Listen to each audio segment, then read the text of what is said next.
This is Dave W. from Ohio, and you are listening to California Dreaming on the ORBITAL JIGSAW Network. This episode of California Dreaming is brought to you by BLUBRRY. Creating a podcast isn't that simple. It's more than just recording yourself and uploading it. To really get your show to be everything you want it to be, you're going to need a little more than that.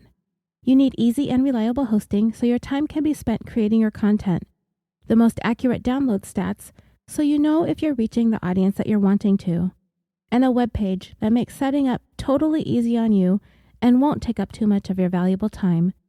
And BLUBRRRY offers all of this and more for hosts and aspiring hosts alike. Simple media hosting, a fully integrated WordPress website with their PowerPress sites. So if you already have a podcast, or you've always dreamed about starting one, head over to www.orbitaljigsaw.com/dream to sign up, and the first month is on us. The BLUBRRRY support team is available to walk you through the steps of migrating your show without losing any subscribers, or to help you get started in the process of launching your new show. With the first month for free, using promo code DREAM, you've got no excuses. So, let's get started. I'd like to first take the time to thank everyone who has continued to support California Dreaming on Patreon. I also need to take the time to thank Maggie James for yet another incredibly generous donation through PayPal, as well as for your support on Patreon. Your message regarding how our show is able to help quiet the noises that can be crazy-making resonates with many of us, myself included, who turn to podcasts in order to tune out the world for just a little while. Why we fascinate ourselves with true crime podcasts is to each our own, but if I were to take a stab at it, no pun intended, if some of us are feeling down or having a bad day, hearing stories about the worst of the worst human beings in society kind of gets us feeling like life could be much worse. And at the same time, why not talk about the criminals, the murderers, the degenerates, the scumbags of society in a quietly intense, sing-songy way, am I right? That's what we're here for. So again, thank you for your tremendous donation on PayPal, and to all of our newest Patreon supporters, Matt, Godzilla, that's what they put down as their name, and Kepi, Brionna, and Rebecca. I also need to thank Jeremy, Amanda, Simone, who is the host of the fabulous Murderous Minors podcast, for supporting the show as well, and Amia and Fiona for increasing their pledges. Thank you again to everyone for all of your support, and to everyone who has continued helping to keep this show going. And before we go on to the story today, I must provide you with this warning. This episode contains details involving sexual assault, rape culture, as well as sexually explicit content, and may not be suitable for some listeners. Listener discretion is strongly advised. We can see that she isn't moving at all, but he is moving a lot. So we stop and think that there is something strange going on. Peter walks over and asks what is he doing, and I am following him. When he stands up, we see that she is still not moving, even the slightest. So we approach and ask, "What the hell are you doing?" "Yes, Brock Turner, what the hell are you doing?" You don't know Carl Frederick Arndt and Peter Johnson, but you know what? You owe them a lot. Does that sound crazy? It probably does to a person like you.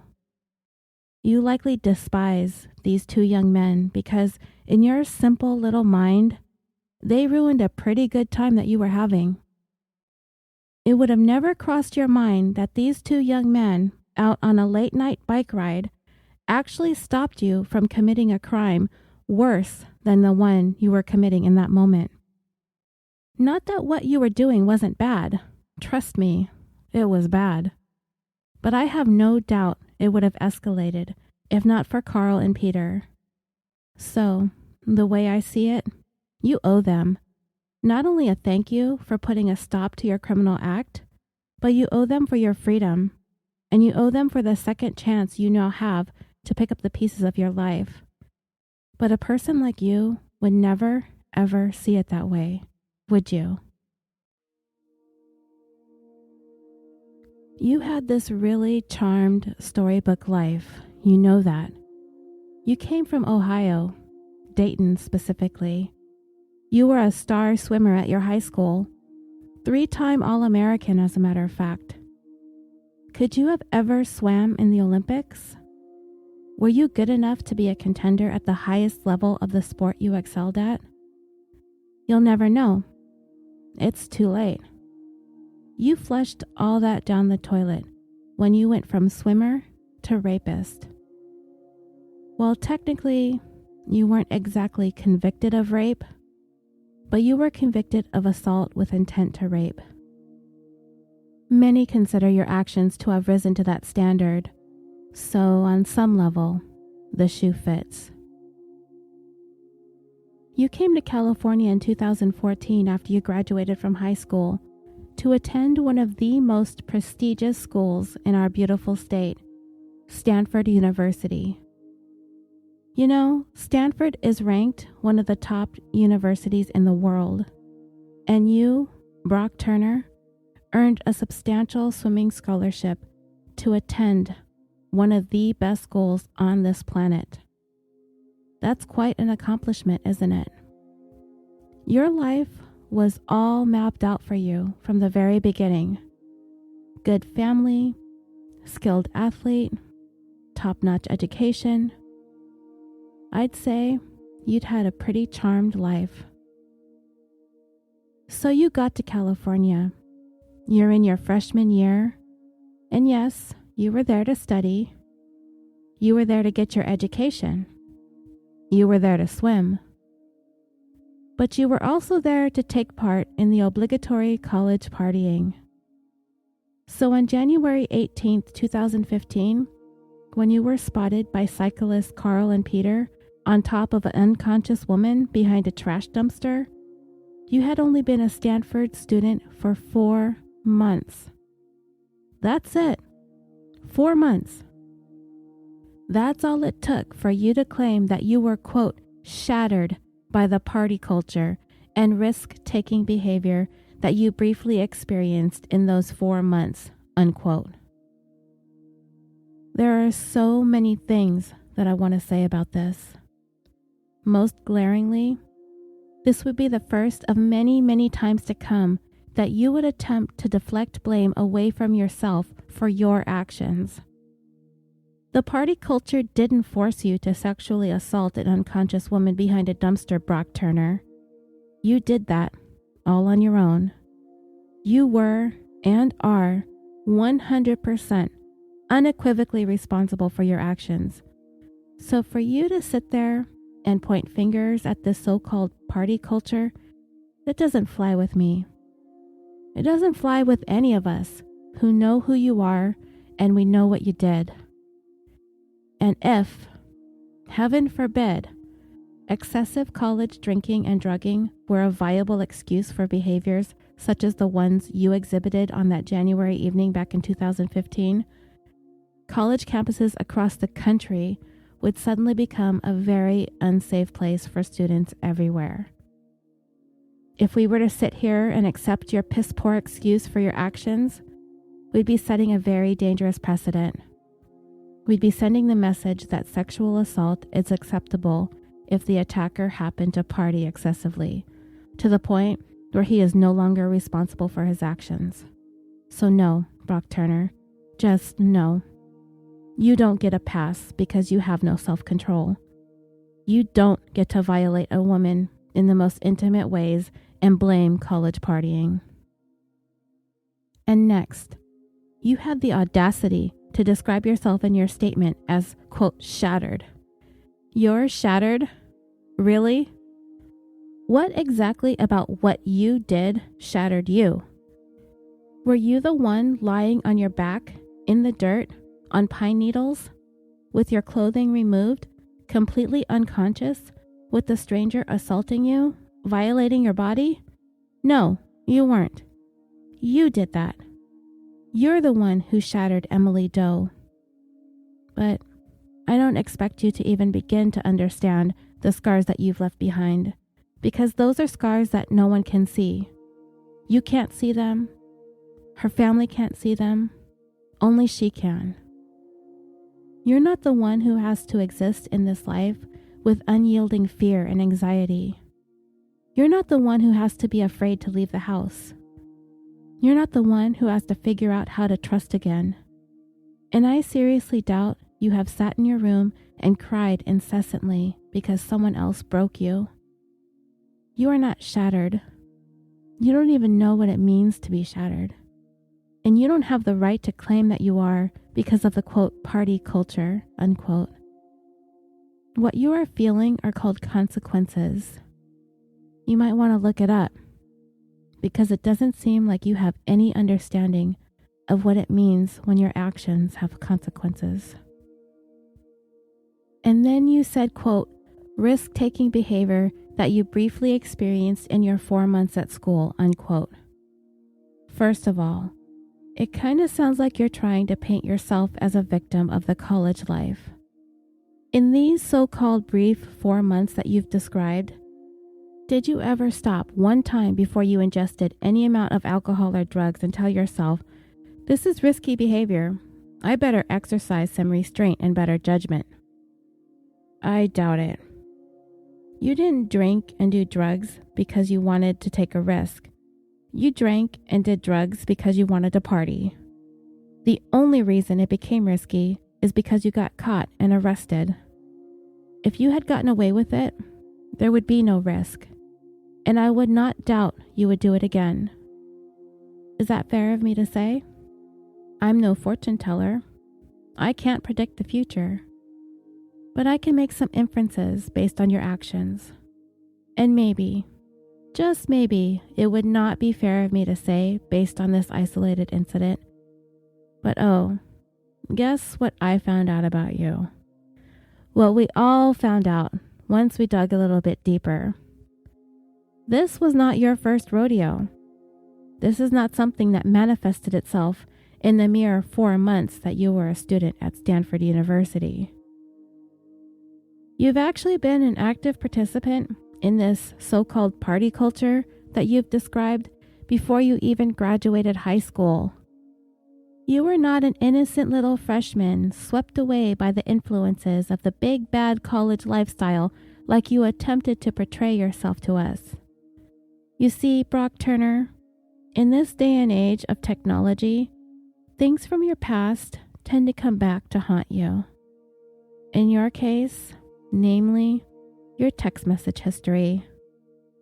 When you were arrested for assaulting Emily Doe, you opened yourself up to an investigation. You obviously are not going to be candid about the questionable things that you've done. You've proven that, and we will talk about that more in a minute. Investigators took a good look at your texting activity, and it did not take long for a more clear picture of exactly who you are began to emerge.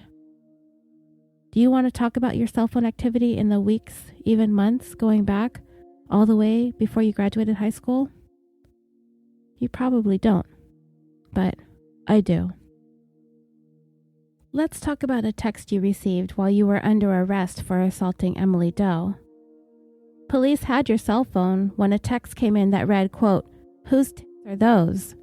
in reference to a picture of an unknown woman's breast you sent to a friend in your GroupMe app. Police did try to look for the picture the recipient was asking about, but they couldn't find it. I suppose that was a lucky break for you, but I still can't help but wonder if the woman whose breasts you photographed knew you were sharing her image with other people. I wonder if she was the one who sent you the picture, or did you take it yourself? And knowing what we know about you, I can't help but wonder if she even knew she was being photographed, if it was you who snapped the picture. Well, even though they couldn't find this specific picture, police did find lots of other interesting things in your phone that certainly gave everyone a glimpse into what you're like as a person. Your behavior, the way you conduct yourself, your character.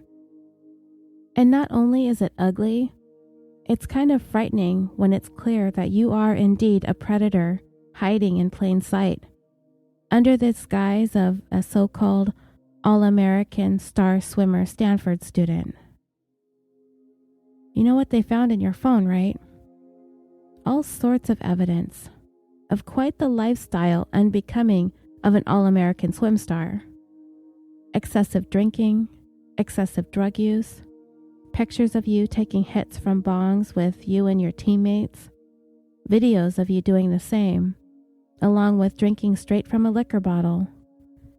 Now don't get me wrong, I'm not opposed to partying, not in the least, so long as it's done safely and responsibly. But what I am opposed to is your attempt at casting the blame for your actions onto the partying you oh so willingly took part in. This partying didn't shatter you. Did you appear shattered taking bong hits and liquor swigs? Looking even further back into your phone history, it had been a consistent flow of drinking, smoking weed, doing acid, and looking for a quote-unquote hookup, dating back to when you were still in high school. So no, 4 months of college partying culture did not shatter you. You brought the party culture with you the moment you set foot on the Stanford campus. And you know what else we know about you, Brock Turner? You aren't even man enough to own up to your own past transgressions. What's more, is you're a liar. You lied when you were asked if you'd ever used illicit drugs. You lied when you said that the first time you ever drank was at a swim party at Stanford. You lied when you said that the night you assaulted Emily Doe was the first time you ever got in trouble. And I'll refresh your memory on that one in just a sec. And you lied about a woman you grabbed and attempted to kiss at the party the same night that you went on to attack Emily Doe. Remember her? She remembers you. She remembers you grabbing at her, and she had to push you away. You tried a second time, putting your hands on her without her permission, and she again had to move away from you. You said there was flirtation between the two of you. She said there was no such thing. And based on what I know how this night ends, my money's on her story being the truth. The very same night that you were arrested, this was going on at the same party Emily Doe was attending. And this would not be the first time women would describe you as a creep. A week before you assaulted Emily Doe, you were at another party, being a creep to another young woman there as well. Women who had also tried to distance themselves from you and your uncomfortable advances. It's obvious to everyone that you'd been on the prowl, going from party to party, woman to woman, until you eventually found just the right woman who wasn't conscious enough to give you consent, to give you permission to lay your hands on her body, to pull away from your advances. Woman after woman after woman rejected you, and this was the solution to that: to force yourself upon a woman who was incapable of rejecting you. So getting back to your statement that night that you were arrested for sexually assaulting Emily Doe, that this was the first time that you had ever gotten into trouble with the law. That was a lie, wasn't it? You had been arrested before, but you lied. You lied in your statements, and you lied in court. Why you were not charged with perjury, I have no idea. But there are lots of things that the court and the judge did that irked people following your sexual assault case, and we'll get to that too. As for your lie, you stated, quote, "Before this happened, I never had any trouble with law enforcement, and I plan on maintaining that," unquote. Brock Turner, you are swimming in a pool of lies, lies, lies. You had been arrested before. In the fall of 2014, just after your arrival at Stanford, you and some of your friends were on campus drinking when campus police confronted you. And just like the little coward that you are, you ran, ignoring the officer's commands to stop. You kept going, but you were identified when one of your buddies told the police who you were, and they gave them your cell phone number. And they called you and told you that you better get your ass back there, didn't they? So, you came back wearing a bright orange tuxedo, which sounds hideously ridiculous, and you had on your back a backpack full of beer. And you had a beer in your hand as well. I mean, not that you should have tried to hide or conceal the evidence, but you didn't even attempt to do that. This is just a testament as to how dumb you actually are. You came back and handed over the evidence of your underage drinking on a silver platter for campus police. And then you were arrested. A fact that you tried to cover up and lie about when you got arrested several months later for attacking an unconscious woman behind a trash dumpster. So, Brock, let's talk about that night. The two cyclists that we talked about at the beginning of this, Peter and Carl, two Swedish graduate students riding by. They are the kinds of individuals who, thankfully, saw something and did something. How many times have we seen people look the other way or carry on because they just didn't want to get involved? Way too many times. But not Peter and Carl.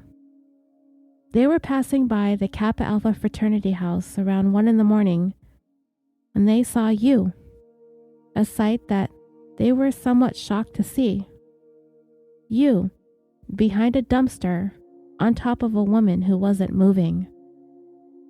I said at the opening of this that they confronted you and they asked you what the hell you were doing. That's what they would later tell in an interview because they were trying to be polite, I'm sure. Something you could use a few lessons in. What they actually said to you was, "What the f are you doing? She's unconscious." And that's when you got off Emily and quickly fled the scene, like you had done the first time that you got arrested for underage drinking. At least you're a consistent coward. Carl attended to Emily to check her vitals, to see if she was breathing and had a pulse, while Peter chased you down. You only made it about 75 feet before he was able to trip you and restrained you from fleeing the scene. And when Peter got a good look at you, you had a smile across your face. Oh, I can only imagine how many people would have loved to have smacked that stupid smile off your stupid face. But you're lucky Peter exercised way more self-control than you could ever begin to understand. Oh, and this gets even better. Later on, when you were asked why you were smiling, you said that you were laughing at the ridiculousness of what was happening.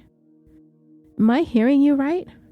You, on top of an unconscious woman, on the dirt-covered ground, behind a trash dumpster, at 1 a.m, sexually assaulting her. And you're calling this ridiculousness. No, Brock Turner, you are the epitome of ridiculousness. And if you ask me, even that's too kind of a description for you.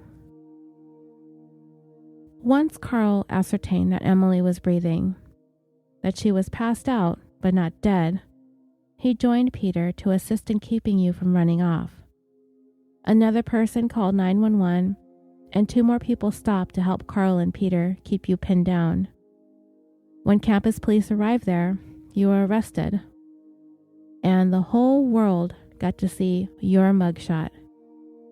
And if ever a picture said 1,000 words, this would easily be one of them.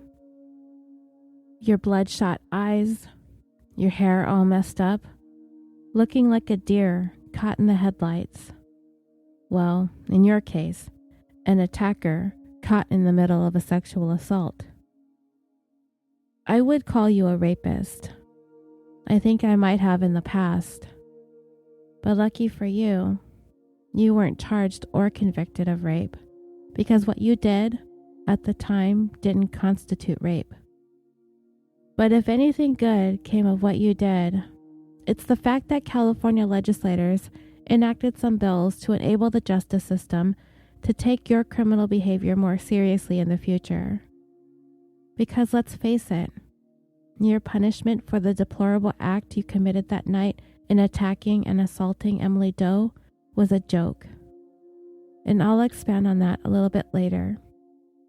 As for California, 2 measures were approved to expand the state's definition of rape and added new mandatory minimum sentences for sexual assaults. And this came only 5 months after your laughable sentence was handed down to you. Because of you, Brock Turner, California put forth a broad effort to reform how the state's criminal code handles sex-related crimes, exactly like the one you are guilty of. Because of you, probation for people like you who attack, assault, and/or rape intoxicated or unconscious victims can no longer be sentenced to only probation. That means people like you will go to jail for sure for crimes like the ones you committed. Also, the law is going to change so that the sexual assault doesn't necessarily have to be committed with the use or threat of physical force. Let me dumb it down for you. The next time someone attacks and sexually assaults an unconscious person, they may very well be made to face the same types of harsh prison sentences, the same as someone who violently attacks and sexually assaults a person using threats or force.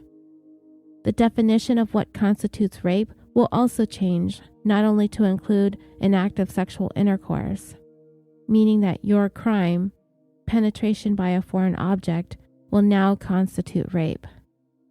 So, if anything good were to come of your criminal behavior, it's that now we know in the future, someone who conducts themselves in the manner in which you did that night will be given a more appropriate punishment than what you received. And I hope that brings Emily Doe some measure of comfort, but I don't know. It does for me. For many of us listening to this, feel a bit of positive change came of this. But what about you, Brock Turner? Do these tougher laws bring you any comfort? For the future? For your mother? Or your sister? Or your girlfriend? Or your wife? Or your future daughter? If any of the women in your life encountered a sexual predator like you, if any of the women that you love and care about were to be attacked and raped, are you comforted by the fact that because of you, if they are assaulted, their attacker may get more than the preposterous slap on the wrist that you did? You did that, Brock Turner. You brought about this change in how our justice system handles men like you. Your mother must be so proud, I'm sure. You know, when you add up all the charges that you were convicted of as a result of the night you sexually assaulted an unconscious woman on the dirty pavement, behind a garbage dumpster, and putting your hands and fingers and Lord knows what else in places that you did not have permission to put them, that you were looking at a lot of years in jail. You realize that, don't you? 14 years to be exact when you do the math. Of course, you had your mitigating factors. You're a squeaky clean, all-American swim star you. That's what you wanted the jury to think, right? Even the prosecutor was willing to find some kind of middle ground. Considering your youthfulness, your overall lack of an extensive criminal history, as the state was only seeking to send you to prison for 6 years, that's less than half the maximum that you could have been sentenced to. Obviously, the jury wasn't buying the boy next door BS that you were attempting to portray because they convicted you. But the judge, oh, that judge, that pesky Judge Persky, you certainly won him over because he sentenced you to a ridiculously minimal amount of time in prison. 6 months plus 3 years of probation. 6 months. That's it. You left a lifetime of indelible emotional scars on Emily Doe, yet the only time that you are going to lose is 6 months. And what's worse, we all knew that you were going to serve half that. Californians were outraged at the absurdity of your sentence, and they were not going to take this lying down. Immediately following Judge Persky's sentence, a campaign was launched to have him recalled. Well, California voters had their say, and just this past June of 2018, 2 years after he handed you that slap on the wrist, Judge Persky was recalled, becoming the first judge to be recalled in California in more than 80 years. After all the precincts reporting on Election Day, nearly 60% of the voters voted him out, ending his 15-year run as Santa Clara County Superior Court judge. And again, it's too late for any of this to change anything for Emily Doe and the damage that you caused her and to those who love her.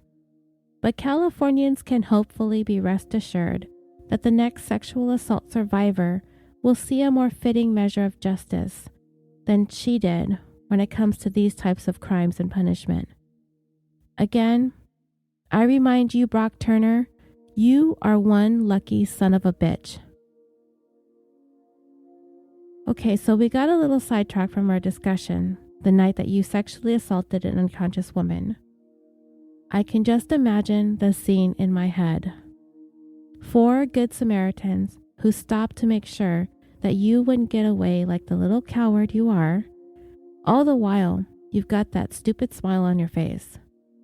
Emily Doe is lying 75 feet away from you on the ground, on top of dirt and pine needles, next to a dumpster, unconscious, and you are smiling.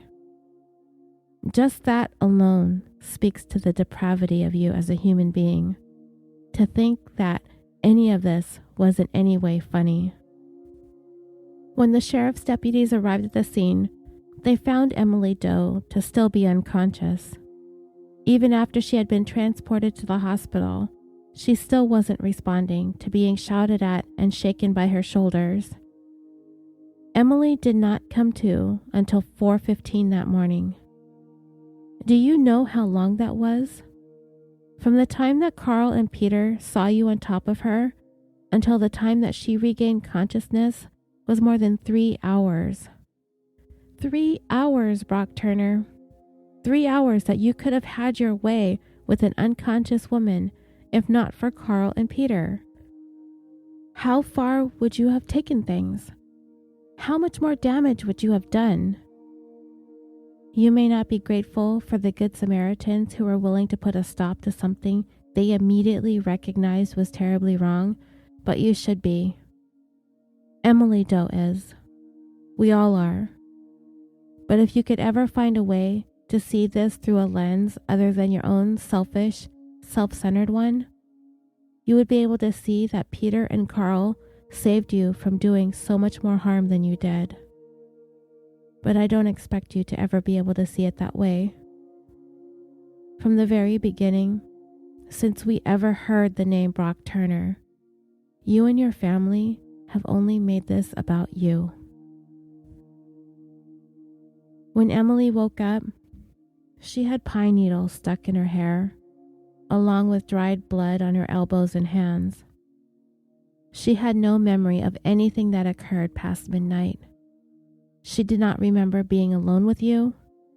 She was certain of one thing, though. She did not give you consent to touch her. She had abrasions on her body, injuries, bruises, scrapes, and cuts on various places all over. Does that sound like something that she wanted to have happen to her body? Do you in any way think that Emily Doe, or any young woman for that matter, would be willing to consent to engage in sexual activity on the ground, in dirt, having her skin get all scraped up and cut up next to a trash dumpster? Have you talked to your mom about that? Does she think that that sounds like a good time? What about your sister if you have one? Or your girlfriend? Would you take her out on a date behind a dumpster and engage in sexual activity with your girlfriend? How about in the future, when you become a dad, Would you be okay with some boy treating your daughter the way you treated Emily Doe? And you get the call early in the morning that your child is in the hospital because she was found unconscious and sexually assaulted behind a trash dumpster? How would that make you feel? You wouldn't know, right? No, you wouldn't. Because you made this all about poor you.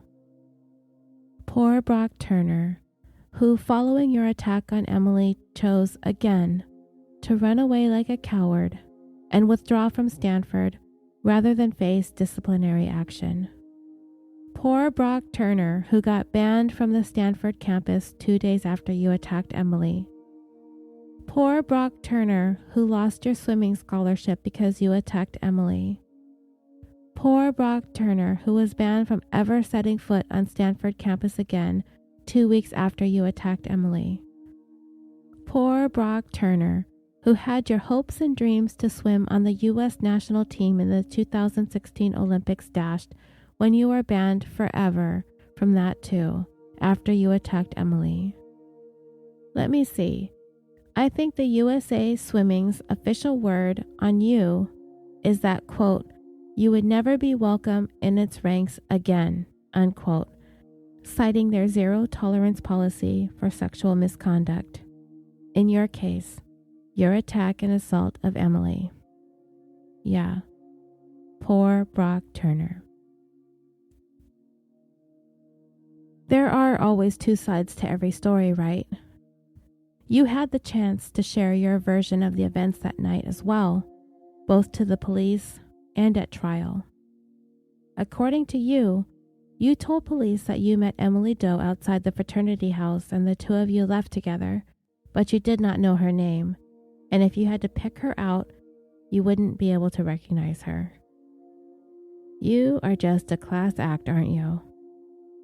You somehow are engaged in sexual activity with a woman whose name and face you wouldn't be able to recall. However, you later changed your story and told police that you met Emily Doe at the Kappa Alpha house and that you two drank beers together. Then at some point, you claim that the two of you left the house holding hands. And then you stated that you took her clothes off and proceeded to fondle her while she gave you a back rub. And then you claim you suddenly needed to vomit, so you got up and started to walk away, but then you started hearing someone speaking to you with an accent that you couldn't understand, and then you heard two people talking in a foreign language, but in your version, you didn't try to run from these two people, who you would later find out were the Swedish graduate students. You then later changed your story again when you were on the stand and said that you and Emily drank beers, danced, and kissed at the party, and she agreed to go to your room.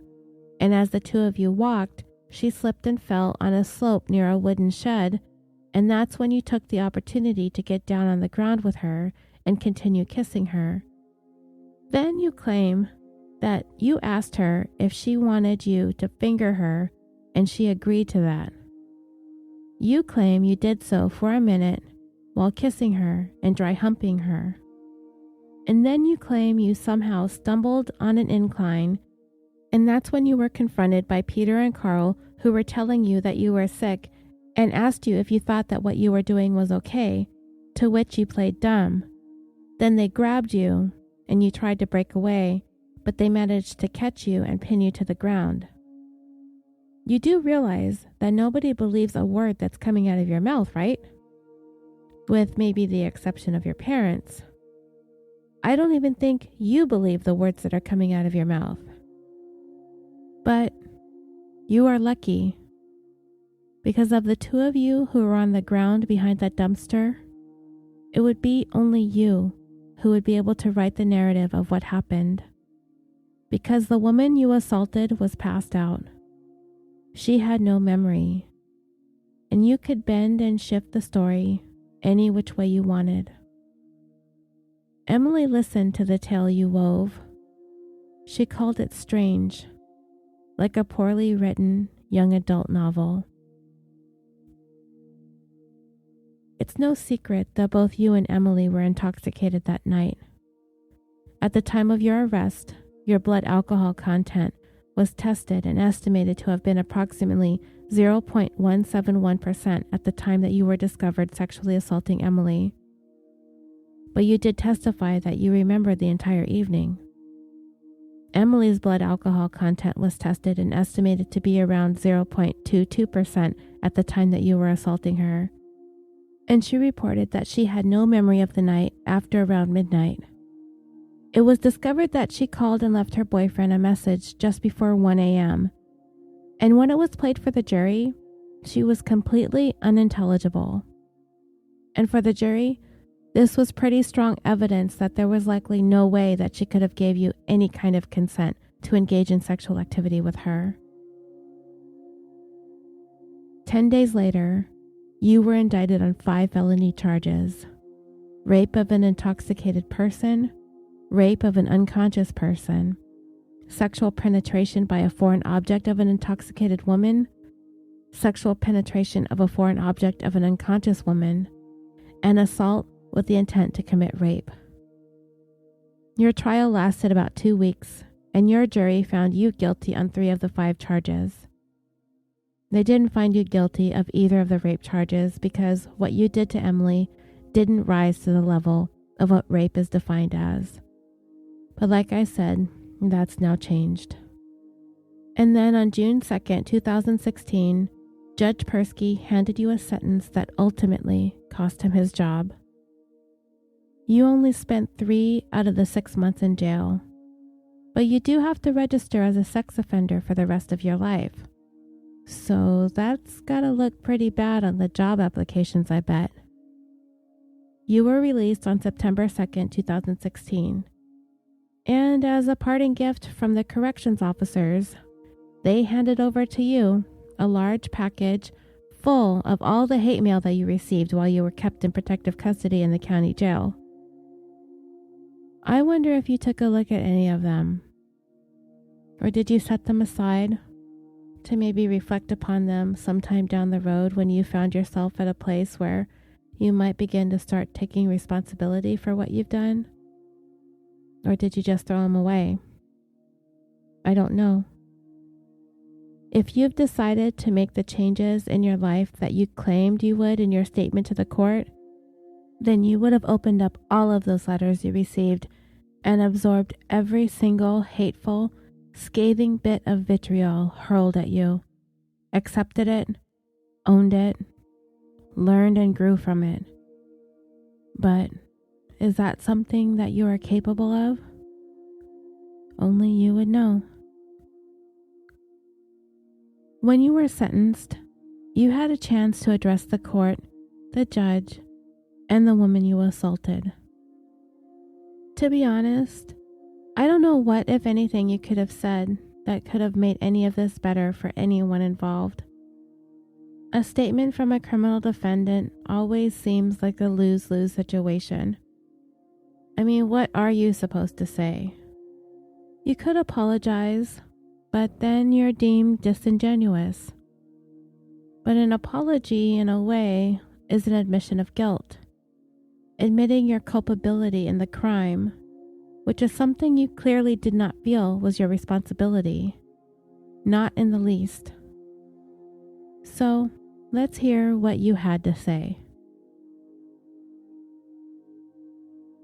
The day of January 17th, 2015, started out like most of my days at school were spent, by getting up and going to swim practice.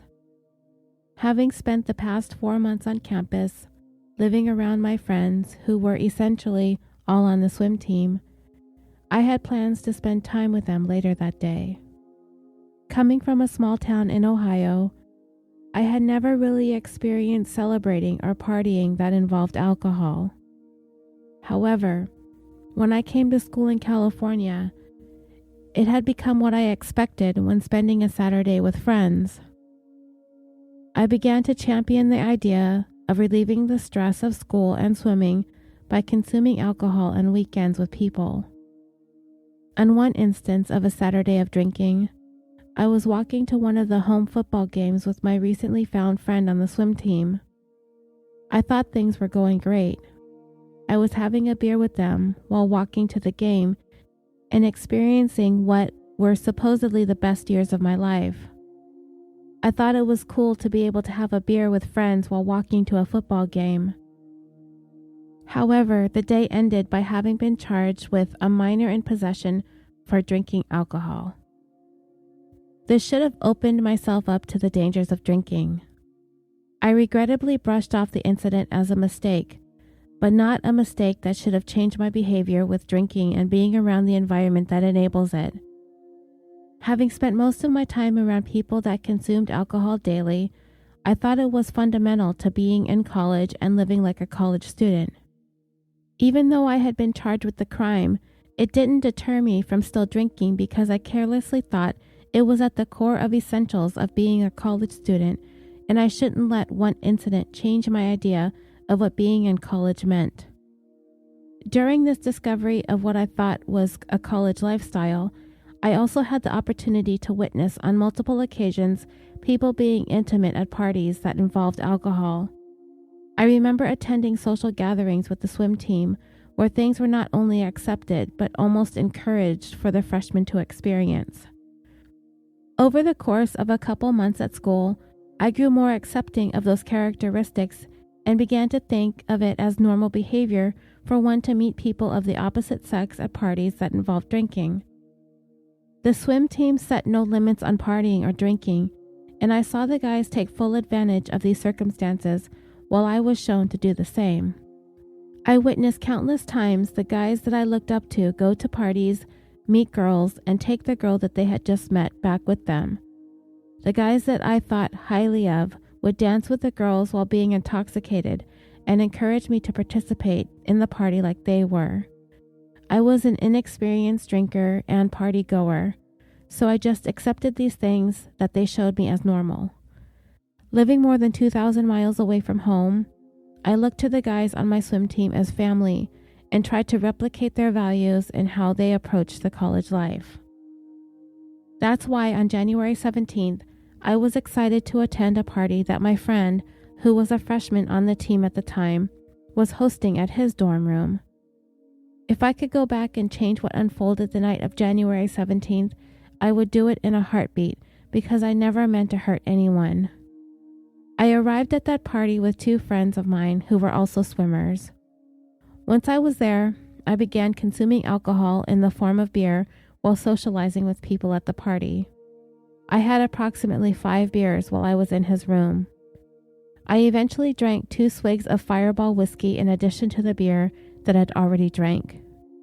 I felt comfortable and safe knowing that I was just one of many members of the swim team that were there. It felt as though my behavior with consuming alcohol was completely ordinary and what was accepted within my newfound family. Eventually, the party at my freshman classmates' dorm got broken up by the RAs around 11 p.m. due to the noise restrictions set by them.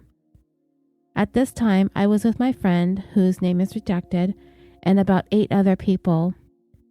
The people who weren't freshmen in the group were looking for other parties to venture to. In my short time spent at school, I had become familiar with the fact that people would usually try to head to fraternity parties after being at a more smaller party as the night got later. The night of January 17th was no exception to this fact. As I was traveling with the small group that originated from my friend's dorm party that he had just held, someone verbalized that the fraternity Kappa Alpha was holding a party that we could attend. I didn't hold an opinion one way or another of where the group's final destination should be. Over the course of a couple of minutes, the majority of the people in the group decided to walk to the party at Kappa Alpha, and I followed them. I arrived at the frat party through the back entrance of the house. As I passed through the patio doors and into the basement area of the house, I spotted the captain of the swim team playing a drinking game. I started talking with him while he was playing the game alongside another senior on the swim team. I was just hanging out at the party in the basement area, enjoying my time at the party with the guys that I looked up to. Someone then decided to turn the lights off downstairs, which signaled for people to stop playing drinking games and to start dancing on top of the tables that they were being played upon. Hanging around my captain once this happened he encouraged me to start having more fun. So taking his advice, I got on top of one of the tables and began dancing. Eventually, myself and another girl that was dancing on the same table began dancing together. We grinded together, which means I was behind her, and both of our hips were touching in a side-to-side motion in accordance with the beat of the song. After a couple of songs, I got down and went outside to cool off and to see what was happening in the patio area of the party. As I walked outside, I found my friend, whose name was redacted, and the friend who I walked to the party with, along with another one of my swim team friends talking. I went up to them and began talking to them. After a period of time doing this, my friend, whose name was redacted, found a case of beer on the ground, which he pointed out to me and handed me a beer, and I started to drink it while him and the other friend who was with us prepared to shotgun their beers. Before they did this, 2 girls were hanging around us, and my friend asked them if they wanted any of the beer that they were about to shotgun. They both accepted the beer and joined in with the 3 of us. My friends and the 2 girls all shotgunned their beer or began drinking it, while I sipped on mine because I wasn't planning on shotgunning the beer.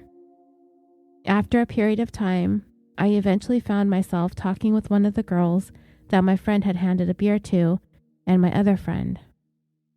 We were basically introducing ourselves, explaining that we went to school at the campus and that we were both on the swim team. She was explaining how she went to Cal Poly and then quipped that my friend, whose name was redacted, into talking about he had a sibling who went there as well. I thought me and her were enjoying each other's company. When she got up close to me and said that she was astonished that I looked exactly like one of her friends at the school that she went to, I took this as a sign that she was flirting with me after a period of more socializing. I found myself kissing her. We kissed for less than 5 seconds or so until both of our teeth hit each other's and we pulled away. I remember we both laughed about it that our teeth had hit, and it was kind of awkward, and I began to blush.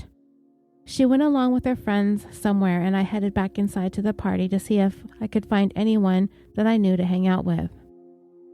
After a period of time of just hanging out inside the party and being on my phone, I saw that the other girl who was on the patio when my friend and I were talking and having a beer. I went up to her and told her that I liked her dancing. We started talking together since I thought that we had hung out for that amount of time before. I asked her if she wanted to dance, so we began dancing together, and we eventually started kissing each other. I brought up the idea of coming back to my dorm room, and she agreed to accompany me back there. We began walking back to my room towards the path that would eventually lead up to my house. During this time, we walked down a slope in the direction towards the path that we were headed. The next thing I realized is that we were both on the ground, lying next to each other, because it seemed as though she had lost her footing heading down a slope, and I went down with her. We started laughing about it, and I was thinking of how much of a klutz I could be. I asked her if she was all right, and she told me that she was. After this happened, we started kissing each other again on the ground on which we fell. When this started to happen, the thought of making it back to my dorm room left my head. I thought things were going fine with her, and that I just existed in a reality where nothing could go wrong or nobody could think of what I was doing was wrong. Never did I question the fact of where she and I were and where we should have been. I naively assumed that it was accepted to be intimate with someone in a place that wasn't my room. Negating all these factors, I bring up the thought of sexual interaction with her. I idiotically rationalized that since we had been making out where each of us had fell to the ground, that it would be a good idea to take things a step further since we were just in the heat of the moment at that location. I pulled away from kissing her and whispered in her ear if she wanted me to finger her. She responded to me that she acknowledged what I was saying and said yeah. Having heard her response, I decided to take her underwear off, thinking that it was established that I would finger her. The only way of accomplishing that was to pull down her underwear. After doing so, I began to kiss her again and finger her until she was satisfied with the sexual interaction that had taken place based on her moaning and the way in which she held on to me with her arms on my back. While this was occurring, I asked her if she was enjoying what I was doing, to which she gave me a positive response. I stopped the fingering and began to move my hips against the upward movement of her hips, while I kissed her neck and ear mostly. At no time did it ever occur to me, or did it ever seem that she was too drunk to know what we were doing.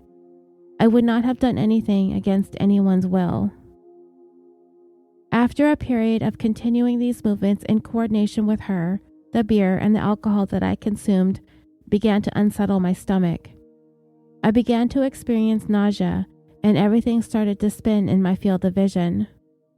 I announced to her that I thought I was going to throw up by the way my stomach was feeling, to which she responded, "Oh, okay," seemingly surprised that I felt that way. I proceeded to get up from lying on the ground with her to all fours, since my balance was still not easily maintained. Eventually I got my feet underneath me and started walking up the slope to find an appropriate place to throw up. At this moment, I realized that there was someone trying to get my attention that is quickly headed in my direction. I started walking from the slope in which she and I just were to continue to seek out a location in which to throw up. As I proceeded to walk, the person was trying to get my attention approached me even closer. During this time, he was speaking in some foreign language with someone else. All I could make out what he was saying to me was something along the lines of "hey" or "what the f***." Before I could even think of a response as to what to say to him to try and appease whatever his concerns were with me, I found my arms being grabbed by him. This caused me to think that he was trying to fight with me or mess with me in some way, and I had no idea why. Fear went through my body, which caused me to resist him in any way that I could. I broke his physical connection to my body and tried running away from him, soon finding myself on the ground with him holding my arms down and preventing me from getting up. I screamed out for help 10 or 15 times before I realized my shouting would be helpless since no one was coming to help me. I repeatedly tried to get him to talk about whatever his strife was, but he refused to do so. During my time of being restrained on the ground, I heard someone was going to call the police. I thought that it was good that the police were coming because I thought they could help me. Once the police arrived, I finally stood up until I heard that I would have to get back on the ground and put my hands behind my back.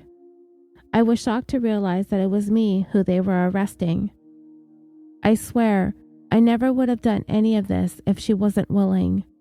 I haven't done that at any time in my life, and I wouldn't do it now. I was taken back to the police station and put in a room with a wooden bench. I was told that I couldn't use the bathroom or have anything to eat or drink, and I should just start sleeping on the bench. None of the police were telling me what was happening until someone came in after they had taken my clothes and swabbed my body for some reason. He told me that I was being charged with rape, and I immediately responded with complete and utter shock. He then said to me that he agreed that it was a hard thing to wake up to, and I just thought, "Are you kidding me?" And then he told me that someone was going to come in and interview me. Eventually that person came, and all I could think during that interview was I never raped someone, and I would never even think of doing that. I wish I would have forced myself at the time to remember every single minute of detail that happened that night and express that. I wish I would have said that I know I didn't run from her, but I did run from the guy that I was fearful of, even if it was just a fight or flight reaction. I didn't think what I didn't say would be such a huge deal because I know I never raped anybody that night, and that's all that would matter. I thought that all I had to communicate was the truth, that in no way was I trying to rape anyone, in no way was I trying to harm anyone, and in no way I was trying to take advantage of anyone. However, at the end of the interview, the officer told me that they had probable cause to take me to jail, and that's where I would be going. I was in complete shock and disbelief during this entire process. I could only think of my family and getting in contact with them. The night of January 17th changed my life and the lives of everyone involved forever.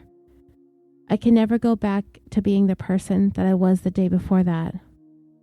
I am no longer a swimmer, a student, a resident of California, or the product of the work that I put in to accomplish the goals that I set out in the first 19 years of my life. Not only have I altered my life, but I've also changed the life of Emily Doe and her family's life. I am the sole proprietor of what happened on that night, that these people's lives were changed forever. I would give anything to change what happened that night. I can never forgive myself for imposing trauma and pain on Emily. It debilitates me to think that my actions have caused her emotional and physical stress that is completely unwarranted and unfair. These ideas never leave my mind. During the day, I shake uncontrollably from the amount I torment myself by thinking about what has happened. I wish I had the ability to go back in time and never pick up a drink that night, let alone interact with Emily. I can barely hold a conversation with someone without having my mind drift into thinking these thoughts. They torture me. I go to sleep every night having been crippled by these thoughts to the point of exhaustion. I wake up having dreamt of these horrific events that I've caused. I am completely consumed by my poor judgment and ill-thought actions. There isn't a second that has gone by where I haven't regretted the course of the events that I took on January 17th and 18th. My shell and core of who I am as a person is forever broken from this. I am a changed person. At this point in my life, I never want to have another drop of alcohol again. I never want to attend a social gathering that involves alcohol or any situation where people make decisions based on the substances that they've consumed. I never want to experience being in a position where we'll all have a negative impact on my life or someone else's ever again. I've lost 2 jobs solely based on the reporting of my case. I wish I was never good at swimming or had the opportunity to attend Stanford, so maybe the newspapers wouldn't want to write stories about me. All I can do from these events moving forward is by proving to everyone who I really am as a person. I know that if I were to be placed on probation, I would be able to be a benefit to society for the rest of my life. I want to earn a college degree in any capacity that I am capable to do so, and in accomplishing this task, I can make the people around me and society better through the examples that I set. I have been a goal-oriented person since my start as a swimmer. I want to take what I can from who I was before the situation happened and use it to the best of my abilities moving forward. I know that I can show people who were like me the dangers of assuming what college life can be like without thinking about the consequences one would potentially have to make if one were to make the same decisions I made.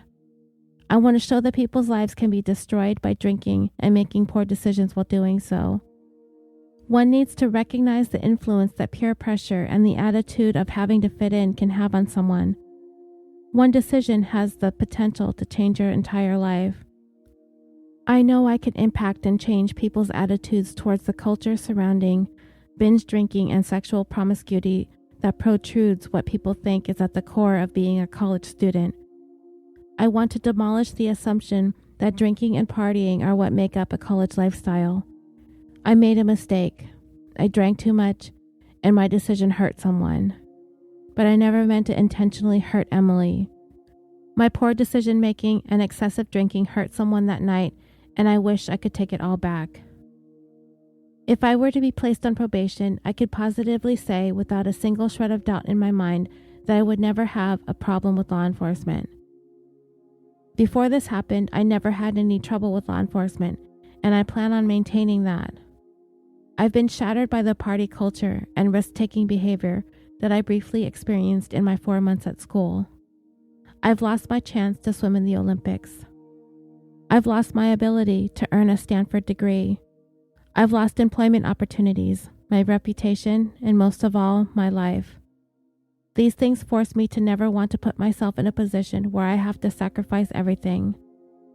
I will make it my life's mission to show everyone that I can contribute and be a positive influence on society from these events that have transpired. I will never put myself through an event where it will give someone the ability to question whether or not I could be a betterment to society. I want no one, male or female, to have to experience the destructive consequences of making decisions while under the influence of alcohol. I want to be a voice of reason in a time where people's attitudes and preconceived notions about partying and drinking have already been established. And I want to let young people know, as I did not, that things can go from fun to ruin in just one evening. And that was your statement. Where should I begin?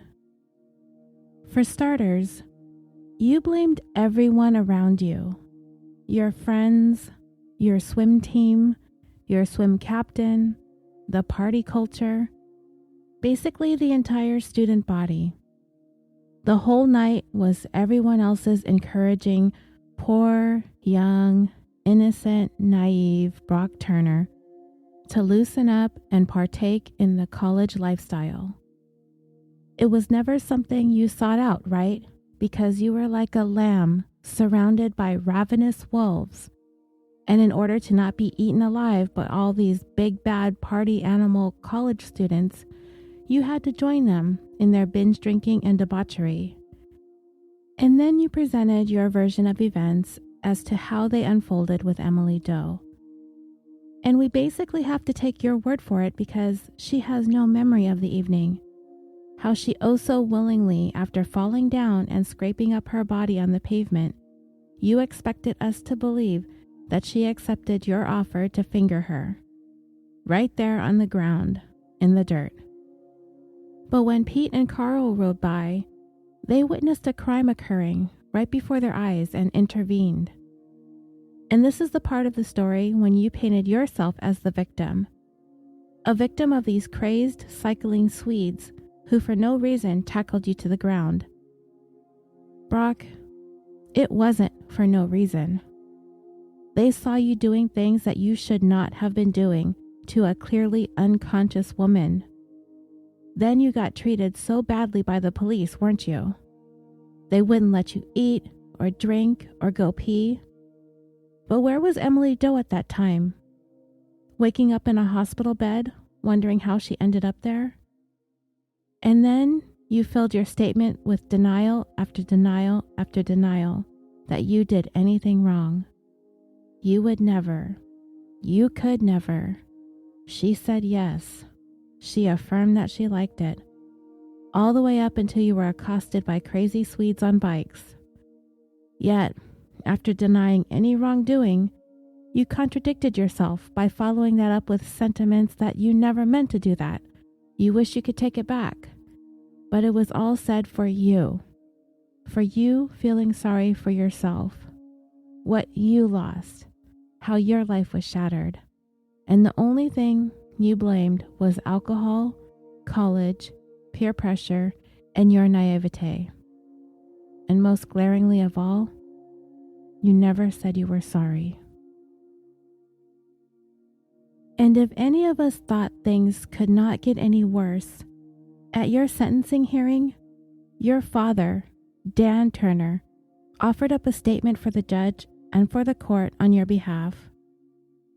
It's been described as impossibly offensive, a crystal clear picture of exactly what rape culture looks like in our society. And he managed to show the world, the environment, and the ideology in which you were raised. And after listening to your father's spoken words, it's no wonder his son ended up sexually assaulting an unconscious woman behind a dumpster. The rotten apples certainly don't fall far from the tree.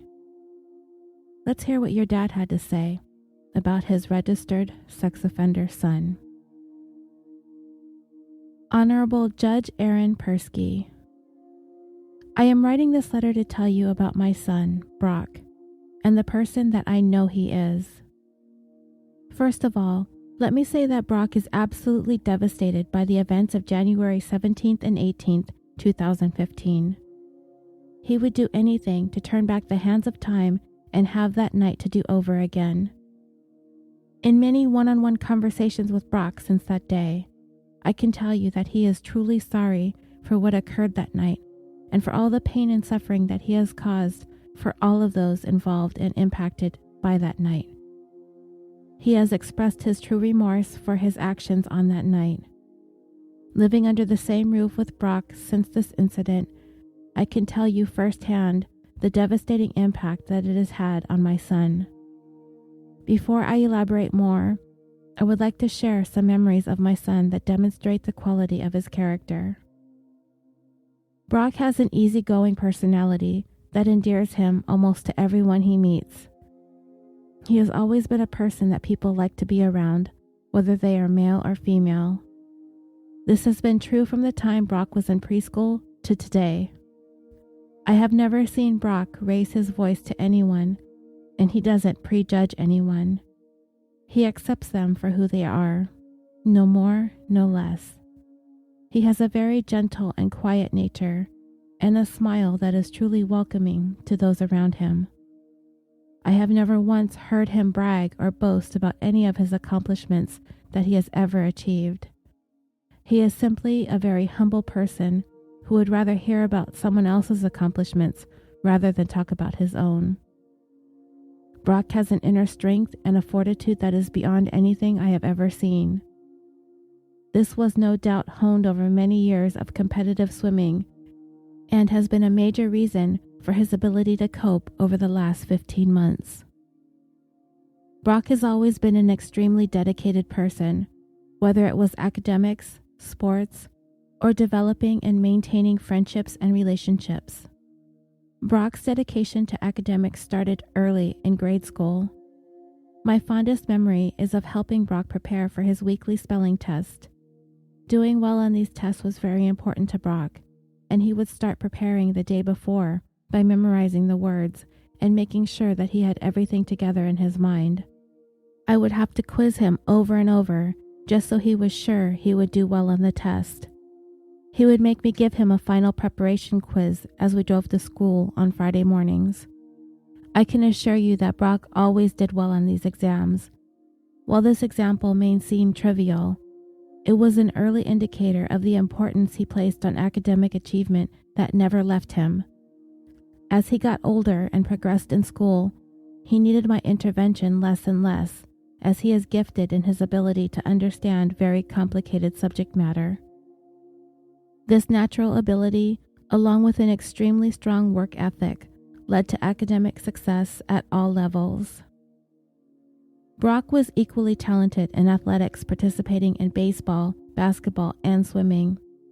I was his baseball and basketball coach and his Cub Scout den leader for many years during his grade school years.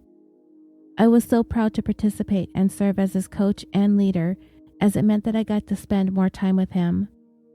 I was also a parent chaperone for many of the school outings, and oftentimes was the only dad along on these field trips.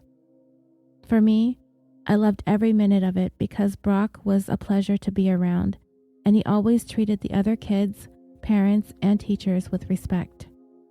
I will cherish the memories of those years forever. In the late summer before Brock's senior year in high school, he applied to Stanford with a dream of taking both his academic and athletic talents to the next level. Brock had a large amount of interest from many Division I coaches due to his swimming success and outstanding grades in school. Many college coaches pursued Brock based on the entire body of work that he represented. However, Stanford was always the apple of his eye, and the ultimate prize for someone who had worked so hard for so long. Brock had first visited Stanford in the summer of 2011 between his freshman and sophomore years in high school. Brock was there to compete in his first national level swim meet called the USA Junior Nationals. We were both totally in awe of the campus, the swimming facilities, and the rich history that the university represented.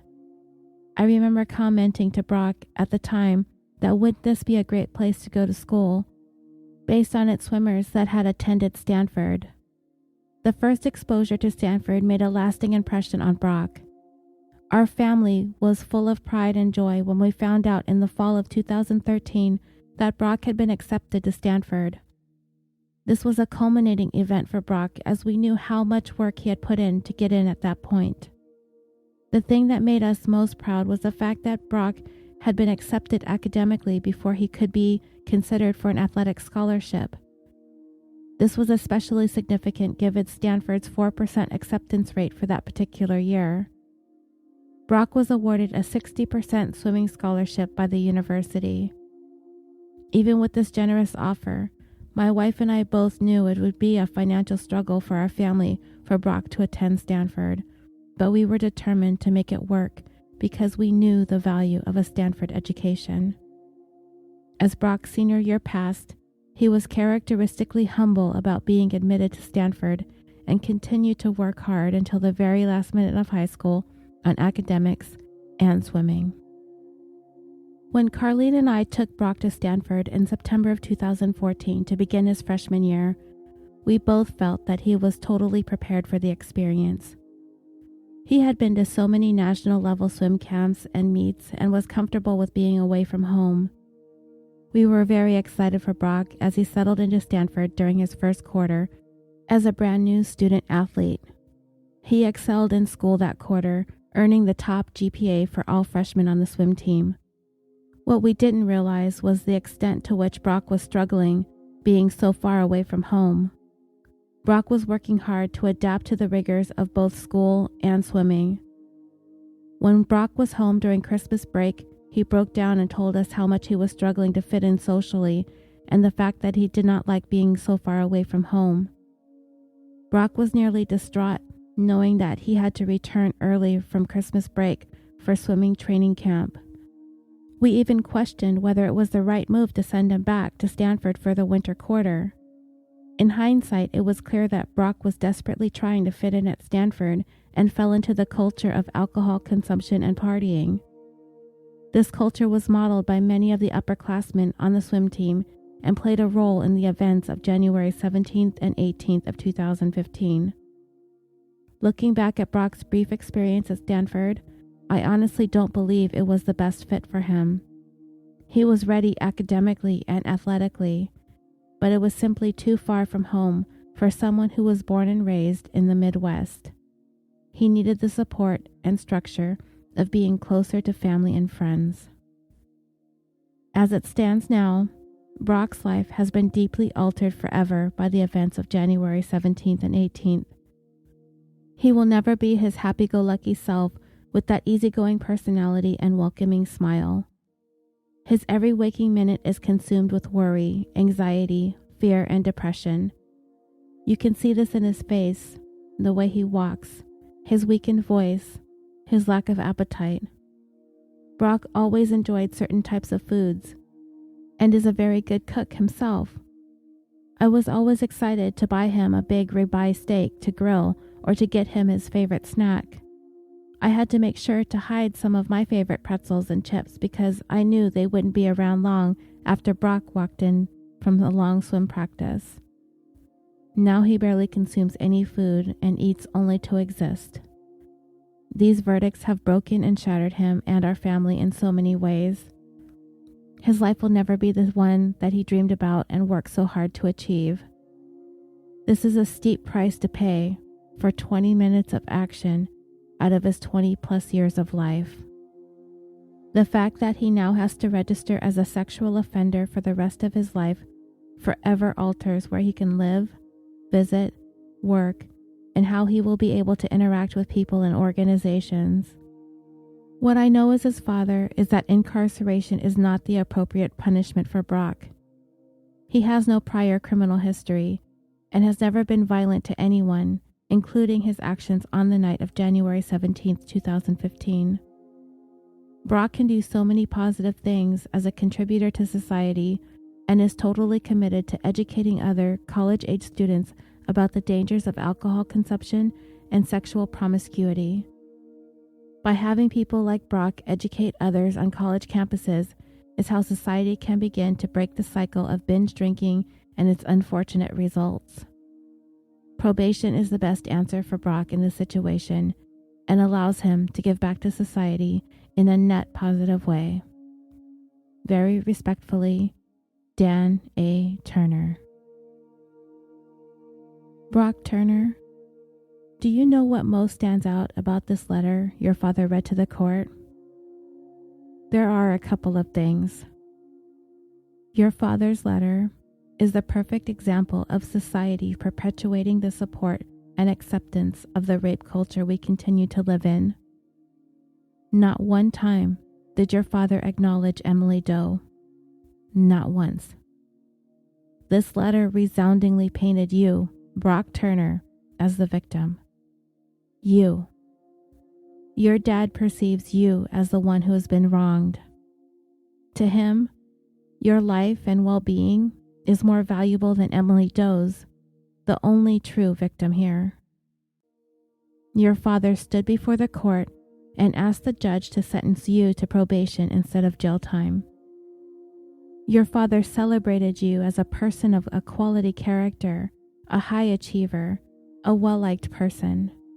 He praised your prowess in the swimming pool, along with your excellence as a student, as if pushing this narrative somehow diminishes the sexual assault for which you had been convicted. None of what your father had to say had anything to do with your assault on Emily Doe. He failed to condemn you for the crimes that you committed, but rather insists that you had been punished enough, describing that you can barely eat. And then, in one sentence that demonstrates how alarmingly blind as to what it means to be a victim of sexual assault, your dad said, in referring to the impact your crimes had on you, stated, quote, "That's a steep price to pay for 20 minutes of action out of his 20 plus years of life," unquote.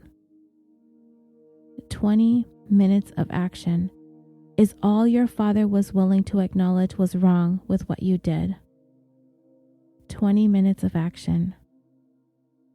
That is what your father defines the sexual assault you were convicted of. None of what he said about you detracts from the crime, but somehow he managed to present what you did in this manner. How is this even possible? Is it perhaps your father is incapable of accepting the fact that he raised a young man who would assault a woman in the way that you assaulted Emily? There's no way he raised a rapist, right? He raised a star swimmer and an honor roll student, hoping to one day see his son become a Stanford graduate. His unwillingness to address the real crime and the real criminal, all he did was manage to re-victimize Emily Doe yet again in open court. Brock Turner, the shame is on you, but shame on him too. And then it was Emily's turn. She had 7,138 words to say to you, Brock Turner. And it went a little something like this. You don't know me, but you've been inside me, and that's why we're here today. On January 17th, 2015, it was a quiet Saturday night at my home. My dad made me some dinner, and I sat at the table with my younger sister, who was visiting for the weekend. I was working full time, and it was approaching my bedtime. I planned to stay home by myself, watch some TV, and read, while she went to a party with her friends. Then I decided it was my only night with her. I had nothing better to do, so why not? There's this dumb party 10 minutes from my house. I would go, dance like a fool, and embarrass my younger sister. On the way there, I joked that undergrad guys would have braces. My sister teased me for wearing a beige cardigan to a frat party like a librarian. I called myself Big Mama because I knew I'd be the oldest one there. I made silly faces, I let my guard down, and I drank liquor too fast, not factoring in that my tolerance had significantly lowered since college. The next thing I remember, I was on a gurney in a hallway. I had dried blood and bandages on the backs of my hands and elbows. I thought maybe I had fallen and I was in an admin office in campus. I was very calm and wondering where my sister was. A deputy explained that I had been assaulted. I still remained calm, assured that he was speaking to the wrong person. I knew no one at this party. When I was finally allowed to use the restroom, I pulled down the hospital pants that they had given me. I went to pull down my underwear and felt nothing. I still remember the feeling of my hand touching my skin and grabbing nothing. I looked down, and there was nothing.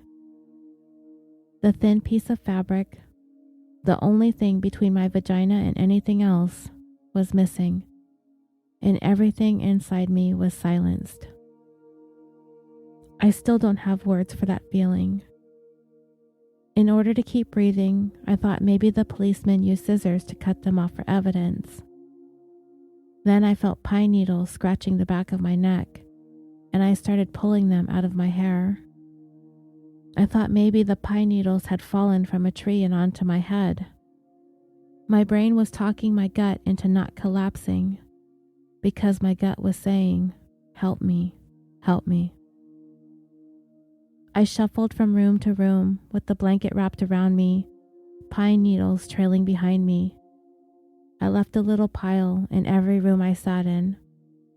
I was asked to sign papers that said rape victim, and I thought something has really happened. My clothes were confiscated, and I stood naked while the nurses held a ruler to various abrasions on my body and photographed them. The three of us worked to comb the pine needles out of my hair, 6 hands to fill 1 paper bag. To calm me down, they said it's just flora and fauna, flora and fauna. I had multiple swabs inserted into my vagina and anus, needles for shots, pills. I had a Nikon pointed right between my spread legs. I had long pointed beaks inside me and had my vagina smeared with cold blue paint to check for abrasions. After a few hours of this, they let me shower, and I stood there examining my body beneath a stream of water and decided I don't want my body anymore.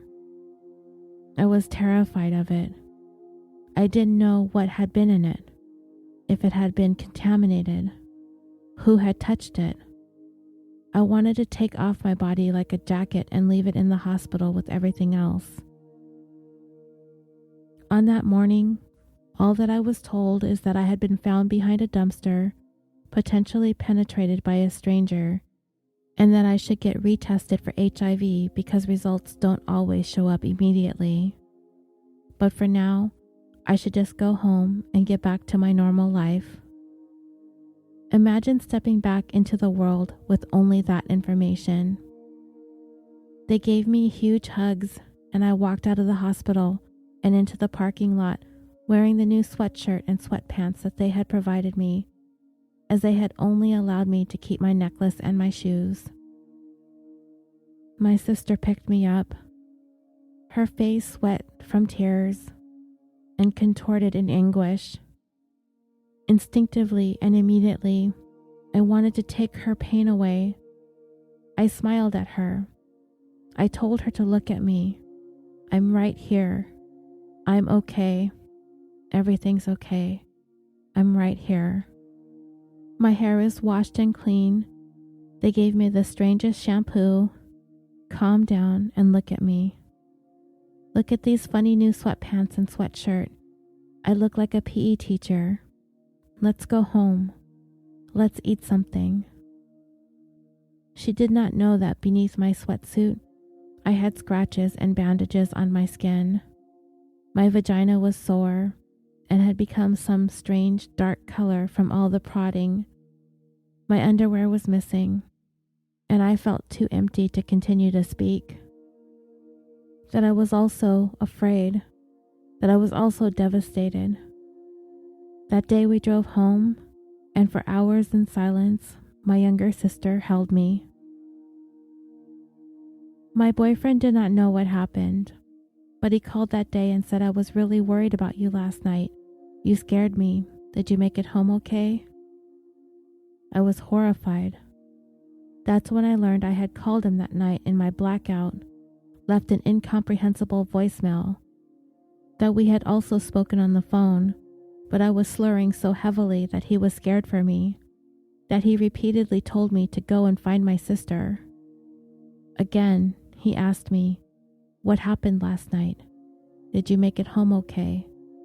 I said yes and hung up to cry. I was not ready to tell my boyfriend or my parents that actually I may have been raped behind a dumpster, but I don't know by who or when or how. If I told them, I would see the fear on their faces, and mine would multiply by tenfold. So instead, I pretended the whole thing wasn't real. I tried to push it out of my mind, but it was so heavy. I didn't talk. I didn't eat. I didn't sleep. I didn't interact with anyone. After work, I would drive to a secluded place and scream. I didn't talk. I didn't eat. I didn't sleep. I didn't interact with anyone, and I became isolated from the ones that I loved the most. For over a week after the incident, I didn't get any calls or updates about that night or what happened to me. The only symbol that proved that it hadn't just been a bad dream was that sweatshirt from the hospital in my drawer. One day, I was at work, scrolling through the news on my phone, and I came across an article. In it, I read and learned for the first time about how I was found unconscious, with my hair disheveled, long necklace wrapped around my neck, bra pulled out of my dress pulled off over my shoulders, and pulled up above my waist, that I was butt naked all the way down to my boots, legs spread apart, and had been penetrated by a foreign object by someone I didn't recognize. This was how I learned what happened to me. Sitting at my desk, reading the news at work. I learned what happened to me the same time everyone else in the world learned what happened to me. That's when the pine needles in my hair made sense. They didn't fall from a tree. He had taken off my underwear. His fingers had been inside me. I don't even know this person. I still don't know this person.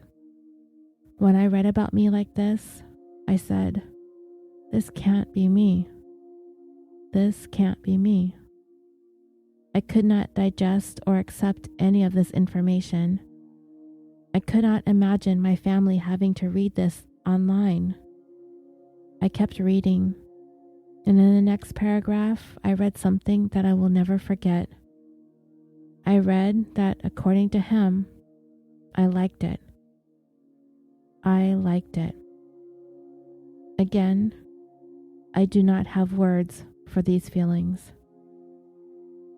It's like if you were to read an article where a car was hit and found dented in a ditch, and maybe the car enjoyed being hit, or maybe the other car didn't mean to hit it, just bumped it up a little bit.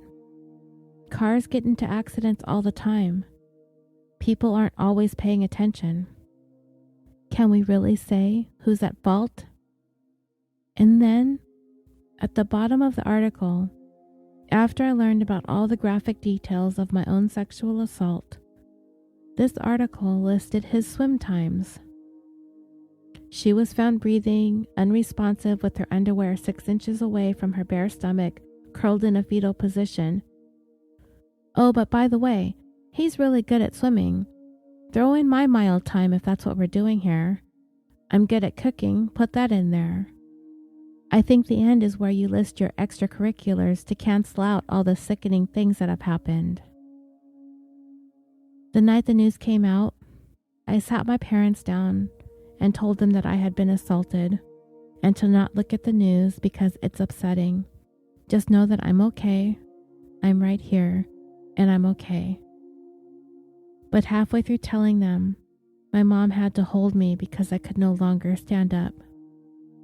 The night after it happened, he said he didn't know my name. He said he wouldn't be able to identify my face in the lineup. Didn't mention any dialogue between us, no words, only dancing and kissing. Dancing is a cute term. Was it snapping fingers and twirling dancing? Or just bodies grinding up against each other in a crowded room? I wonder if kissing was just faces sloppily pressed up against each other. When the detective asked if he had planned on taking me back to his dorm, he said no. When the detective asked how we ended up behind the dumpster, he said that he didn't know. He admitted to kissing other girls at the party, one of whom was my own sister who pushed him away. He admitted to wanting to hook up with someone. I was the wounded antelope of the herd, completely alone and vulnerable, physically unable to fend for myself, and he chose me. Sometimes I think if I hadn't gone, then this would have never happened. But then I realized it would have happened just as somebody else. You are about to enter 4 years of access to drunk girls and parties, and if this is the foot you started off on, then it's right that you did not continue. The night after it happened, he said he thought I liked it because I rubbed his back. A back rub. Never mentioned me voicing consent. Never mentioned us even speaking. A back rub. One more time, in public news, I learned that my ass and vagina were completely exposed outside. My breasts had been groped, fingers had been jabbed inside me along with pine needles and debris. My bare skin and head had been rubbing against the ground behind a dumpster, while an erect freshman was humping my half-naked, unconscious body. But I don't remember. So how do I prove that I didn't like it? I thought that there's no way this is going to go to trial. There were witnesses. There was dirt in my body. He ran but was caught. He's going to settle, formally apologize, and we will both move on. Instead, I was told he hired a powerful attorney, expert witnesses, private investigators who are going to try and find details about my personal life to use against me, find loopholes in my story to invalidate me and my sister, in order to show that this sexual assault was in fact a misunderstanding, that he was going to go to any length to convince the world that he had simply been confused. I was not only told that I was assaulted, I was told that because I couldn't remember, I technically couldn't prove it was unwanted, and that distorted me, damaged me, almost broke me. It is the saddest type of confusion to be told that I was assaulted and nearly raped, blatantly, out in the open, but we don't know if it counts as assault yet. I had to fight for an entire year to make it clear that there was something wrong with this situation. When I was told to be prepared in case we didn't win, I said I can't prepare for that. He was guilty the minute that I woke up. No one can talk me out of the hurt that he caused me. Worst of all, I was warned. Because he now knows you don't remember, he is going to get to write the script. He can say whatever he wants, and no one can contest it. I had no power. I had no voice. I was defenseless. My memory loss would be used against me. My testimony was weak, was incomplete, and I was made to believe that perhaps I am not enough to win this. His attorney constantly reminded the jury, the only one we can believe is Brock because she doesn't remember. That helplessness was traumatizing.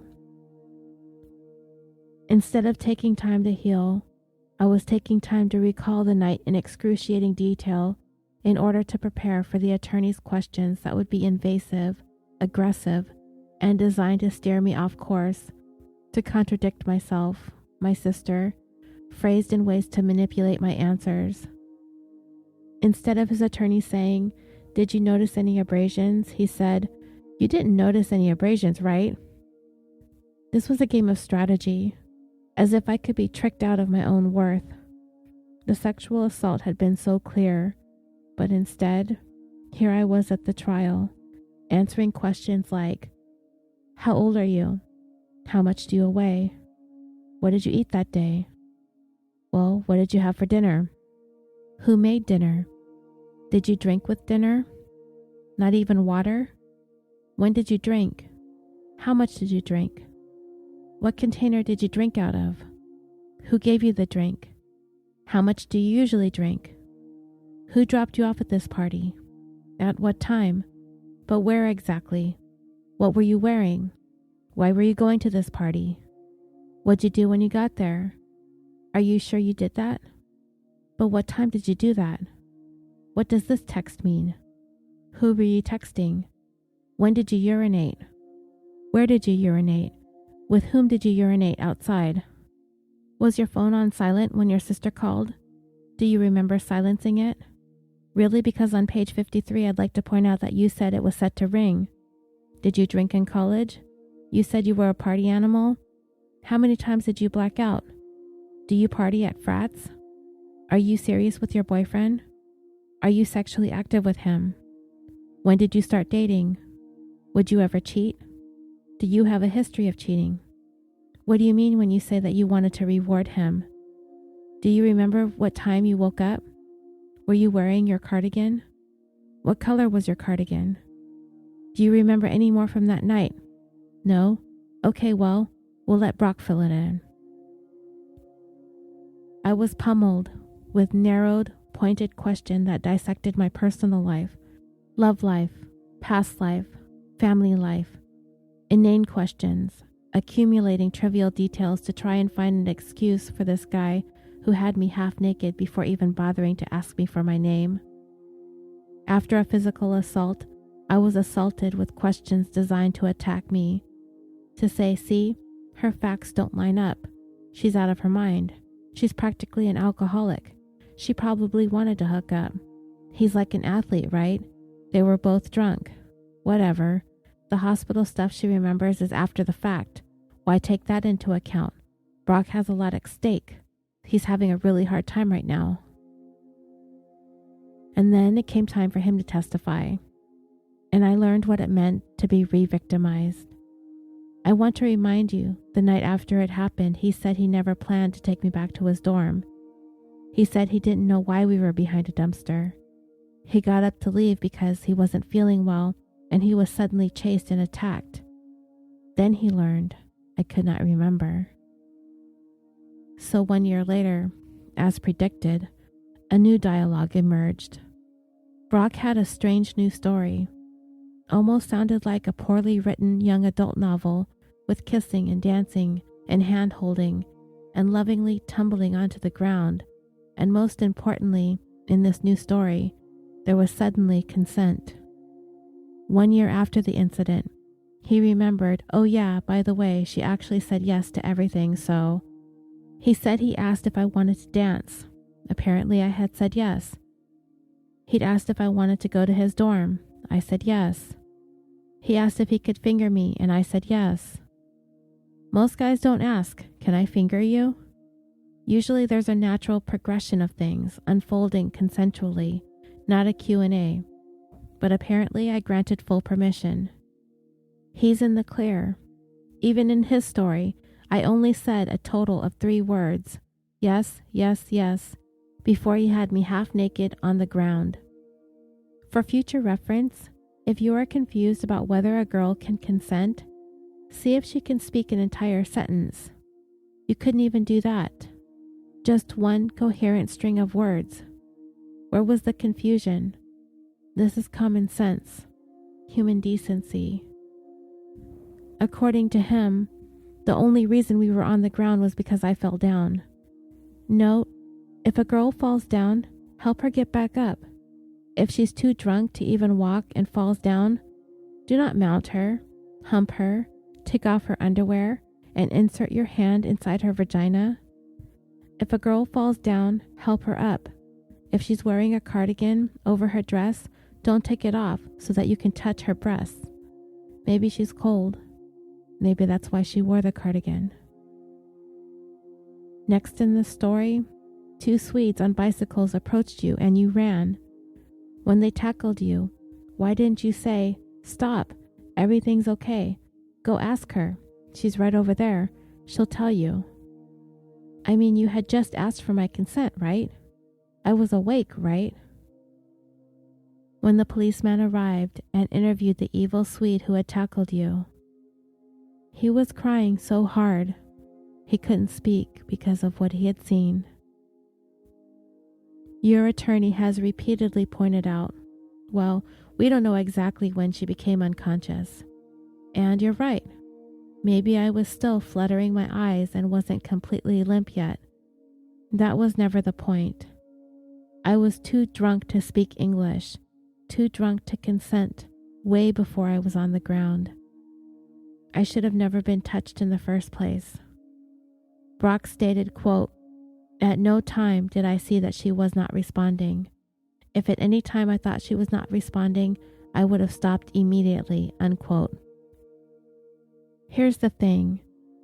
If your plan was to stop only when I was becoming unresponsive, then you still don't understand.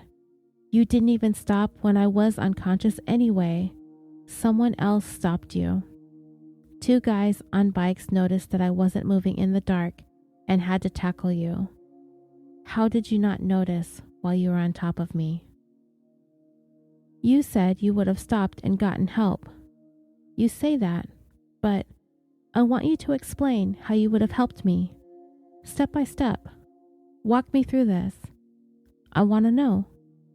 If those evil Swedes had not found me, how the night would have played out. I'm asking you. Would you have pulled my underwear back over my boots? Untangled the necklace wrapped around my neck? Closed my legs and covered me up? Picked the pine needles from my hair? Asked if the abrasions on my neck and bottom hurt? Would you go and find a friend and say, "Will you help me get her somewhere warm and soft?" I don't sleep when I think about the way it could have gone if the 2 guys had never come. What would have happened to me? That's what you'll never have a good answer for. That's what you can't explain, even after a year.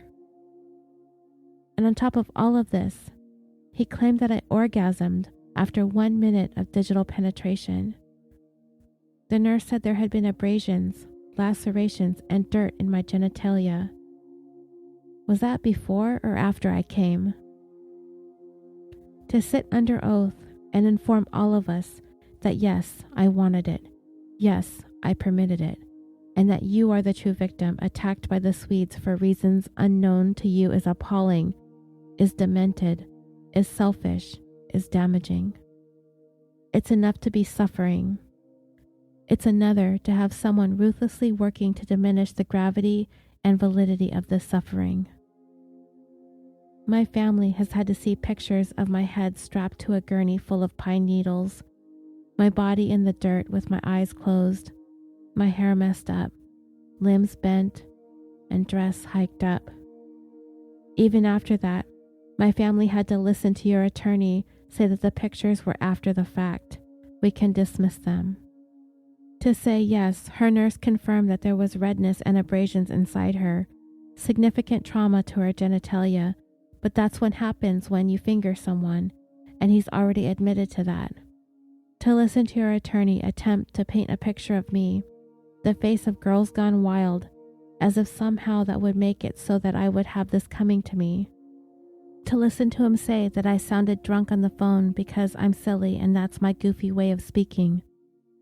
To point out in that voicemail, I said I would reward my boyfriend, and we all know what I was thinking. I assure you, my rewards program is non-transferable, especially to any nameless man that approaches me. He has done irreversible damage to me and my family during the trial, and we have sat silently, listening to him shape the evening. But in the end, his unsupported statements and his attorney's twisted logic fooled no one. The truth won. The truth spoke for itself. You are guilty. 12 jurors convicted you, guilty of 3 felony counts beyond a reasonable doubt. That's 12 votes per count. 36 yeses confirming guilt.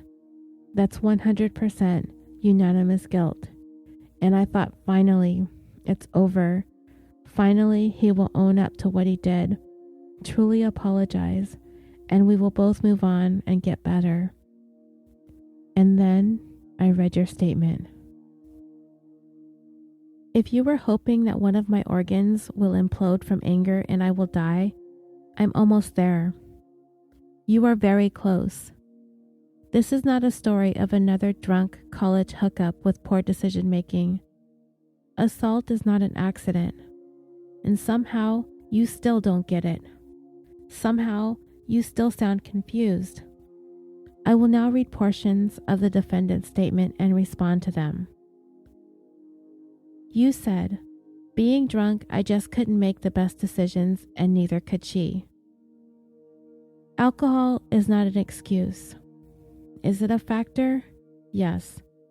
But alcohol was not the one who stripped me, fingered me, had my head dragging against the ground, with me almost fully naked.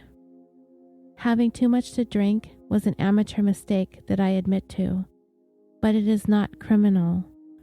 Everyone in this room has had a night where they've regretted drinking too much, or know someone close to them who has had a night where they've regretted drinking too much. Regretting drinking is not the same thing as regretting sexual assault. We were both drunk. The difference is I did not take off your pants and underwear, touch you inappropriately, and run away. That's the difference. You said, if I wanted to get to know her, I should have asked for her number rather than asking her to go back to my room. I'm not mad because you didn't ask for my number. Even if you did know me, I would not want to be in this situation. My own boyfriend knows me, but if he asked to finger me behind a dumpster, I would slap him. No girl wants to be in this situation. Nobody. I don't care if you know their phone number or not. You said, I stupidly thought it was okay for me to do what everyone around me was doing, which was drinking. I was wrong. Again, you were not wrong for drinking. Everyone around you was not sexually assaulting me. You were wrong for doing what nobody else was doing, which was pushing your erect dick in your pants against my naked, defenseless body, concealed in a dark area where partygoers could no longer see or protect me, and my own sister could not find me. Sipping Fireball is not your crime. Peeling off and discarding my underwear like a candy wrapper and inserting your fingers into my body is where you went wrong. Why am I still explaining this? You said, during the trial, I didn't want to victimize her at all. That was just my attorney and his way of approaching the case. Your attorney is not your scapegoat. He represents you. Did your attorney say some incredulously infuriating, degrading things? Absolutely. He said you had an erection because it was cold. You said you were in the process of establishing a program for high school and college students in which you speak about your experience to speak out against the college campus drinking culture and the sexual promiscuity that goes along with that. Campus drinking culture. That's what we're speaking out against? You think that's what I spent the past year fighting for? Not awareness about campus sexual assault or rape or learning to recognize consent? Campus drinking culture? Down with Jack Daniels, down with Sky Vodka. If you want to talk about people drinking, go to an AA meeting. You realize having a drinking problem is different than forcefully trying to have sex with someone? Show men how to respect a woman, not how to drink less. Drinking culture and sexual promiscuity that goes along with that? Goes along with that like a side effect? Like fries on the side of your order? Where does promiscuity even come into play? I don't see the headlines that read, Brock Turner, guilty of drinking too much and the sexual promiscuity that goes along with that. Campus sexual assault. There's your first PowerPoint slide. Rest assured, if you fail to fix the topic of your talk, I will follow you to every school you go to and give a follow-up presentation. Lastly, you said, I want to show people that one night of drinking can ruin a life. A life. One life. Yours. You forgot about mine. Let me rephrase that for you. I want to show people that one night of drinking can ruin 2 lives. You and me. You are the cause. I am the effect. You have dragged me through this hell with you, dipped me back into that night again and again. You knocked down both of our towers. I collapsed at the same time you did. If you think I was spared, came out of this unscathed, that today I ride off into the sunset while you suffer the greatest blow, you are mistaken. Nobody wins. We have all been devastated. We have all been trying to find some meaning in all of this suffering. Your damage was concrete, stripped of titles, degrees, enrollment. My damage was internal, unseen. I carry it with me. You took away my worth, my privacy, my energy, my time, my safety, my intimacy, my confidence, my voice, until today. You see, the one thing we have in common is that we were both unable to get up in the morning. I am no stranger to suffering. You made me a victim.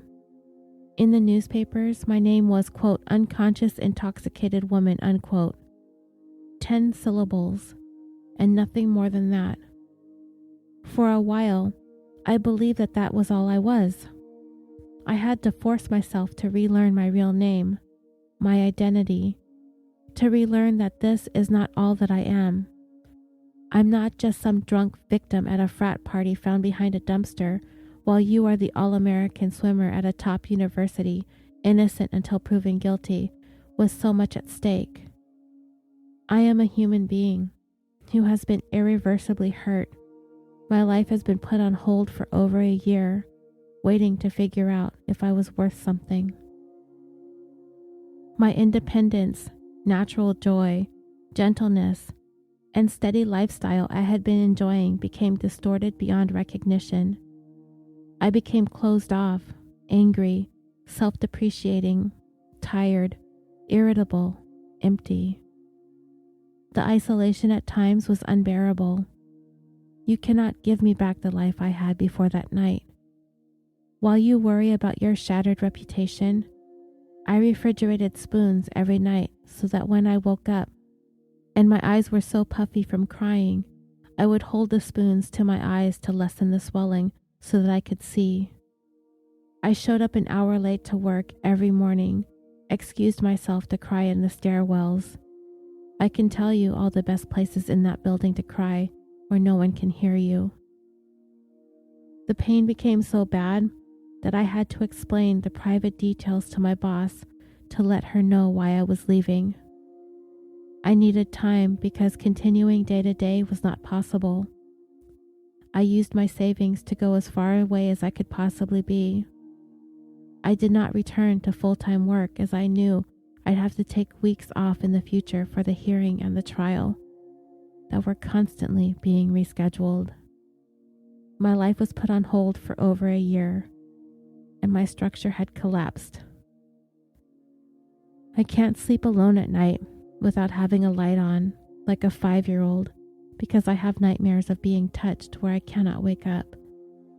I did this thing where I waited until the sun came up, and I felt safe enough to sleep. For 3 months, I went to bed at 6 o'clock in the morning. I used to pride myself on my independence. Now I'm afraid to go on walks in the evening, to attend social events with drinking among friends where I should be comfortable being. I have become a little barnacle, always needed to be at someone's side, to have my boyfriend standing next to me, sleeping beside me, protecting me. It's embarrassing how feeble I feel, how timidly I move through life, always guarded, ready to defend myself, ready to be angry. You have no idea how hard I've worked to rebuild parts of me that are still weak. It took me 8 months to even talk about what happened. I could no longer connect with friends, with anyone around me. I would scream at my boyfriend, my own family whenever they brought this up. You never let me forget what happened to me.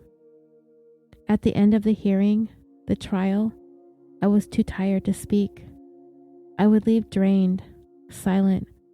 I would go home and turn off my phone for days and I would not speak. You bought me a ticket to a planet where I lived by myself. Every time a new article came out, I lived with the paranoia that my entire hometown would find out and know me as the girl who got assaulted. I didn't want anyone's pity, and I'm still learning to accept victim as a part of my identity. You made my own hometown an uncomfortable place to be. You cannot give me back my sleepless nights. The way I have broke down sobbing uncontrollably if I'm watching a movie and a woman is harmed, to say it lightly, this experience has expanded my empathy for other victims. I have lost weight from stress. When people would comment, I've told them that I've been running a lot lately. There are times that I don't want to be touched. I have to relearn that I'm not fragile. I'm capable. I'm wholesome, not just livid and weak. When I see my younger sister hurting, when she's unable to keep up in school, when she is deprived of joy, when she is not sleeping, when she is crying so hard on the phone that she's barely breathing, telling me over and over again how sorry she is for leaving me alone that night. Sorry, sorry, sorry. When she feels more guilt than you, then I do not forgive you. That night I had called her to try to find her, but you found me first. Your attorney's closing statement began, "Her sister said she was fine, and who knows her better than her sister?" You tried to use my own sister against me. Your points of attack are so weak, so low, it was almost embarrassing. You do not touch her. You should have never done this to me. Secondly, you should have never made me fight so long to tell you you should have never done this to me. But here we are. The damage is done. No one can undo it. And now we both have a choice. We can let this destroy us. I can remain angry and hurt, and you can be in denial, or we can face it head on. I accept the pain. You accept the punishment, and we move on. Your life is not over. You have decades of years ahead to rewrite your story. The world is huge. It is so much bigger than Palo Alto and Stanford, and you will make a space for yourself in it where you can be useful and happy. But right now, you do not get to shrug your shoulders and be confused anymore. You do not get to pretend that there were no red flags. You have been convicted of violating me, intentionally, forcibly, sexually, with malicious intent, and all you can admit to is consuming alcohol. Do not talk about the sad way your life was upturned because alcohol made you do bad things. Figure out how to take responsibility for your own conduct. Now to address the sentencing. When I read the probation officer's report, I was in disbelief, consumed by anger, which eventually quieted down to a profound sadness. My statements have been slimmed down to a distortion and taken out of context. I fought hard during this trial and will not have the outcome minimized by a probation officer who attempted to evaluate my current state and my wishes in a 15-minute conversation, the majority of which was spent answering questions about the legal system. The context is also important. Brock had yet to issue a statement, and I had not read his remarks. My life has been on hold for over a year of anger, anguish, and uncertainty, until a jury of my peers rendered a judgment that validated the injustices I had endured. Had Brock admitted to guilt, remorse, and offered to settle early on, I would have considered a lighter sentence, respecting his honesty, grateful to be able to move our lives forward. Instead, he took the risk of going to trial, added insult to injury, and forced me to relive the hurt as the details about my personal life and sexual assault were brutally dissected before the public. He pushed me and my family through a year of inexplicable, unnecessary suffering, and should face the consequences of challenging his crime, of putting my pain into question, of making us wait so long for justice. I told the probation officer I did not want Brock to rot away in prison. I did not say he doesn't deserve to be behind bars. The probation officer's recommendation of a year or less in jail is a soft timeout, a mockery of the seriousness of his assaults, and an insult to me and all women. It gives the message that a stranger can be inside you without proper consent, and he will receive less than what has been defined as the minimum sentence. Probation should be denied. I also told the probation officer that what I truly wanted was for Brock to get it, to understand, and to admit to his wrongdoing. Unfortunately, after reading the defendant's report, I am severely disappointed and feel that he has failed to exhibit sincere remorse or responsibility for his conduct. I fully respected his right to go to trial, but even after 12 jurors unanimously convicted him guilty of 3 felonies, all he has admitted to doing is ingesting alcohol. Someone who cannot take full accountability for his actions does not deserve a mitigating sentence. It is deeply offensive that he would try and dilute rape with a suggestion of promiscuity. By definition, rape is the absence of promiscuity.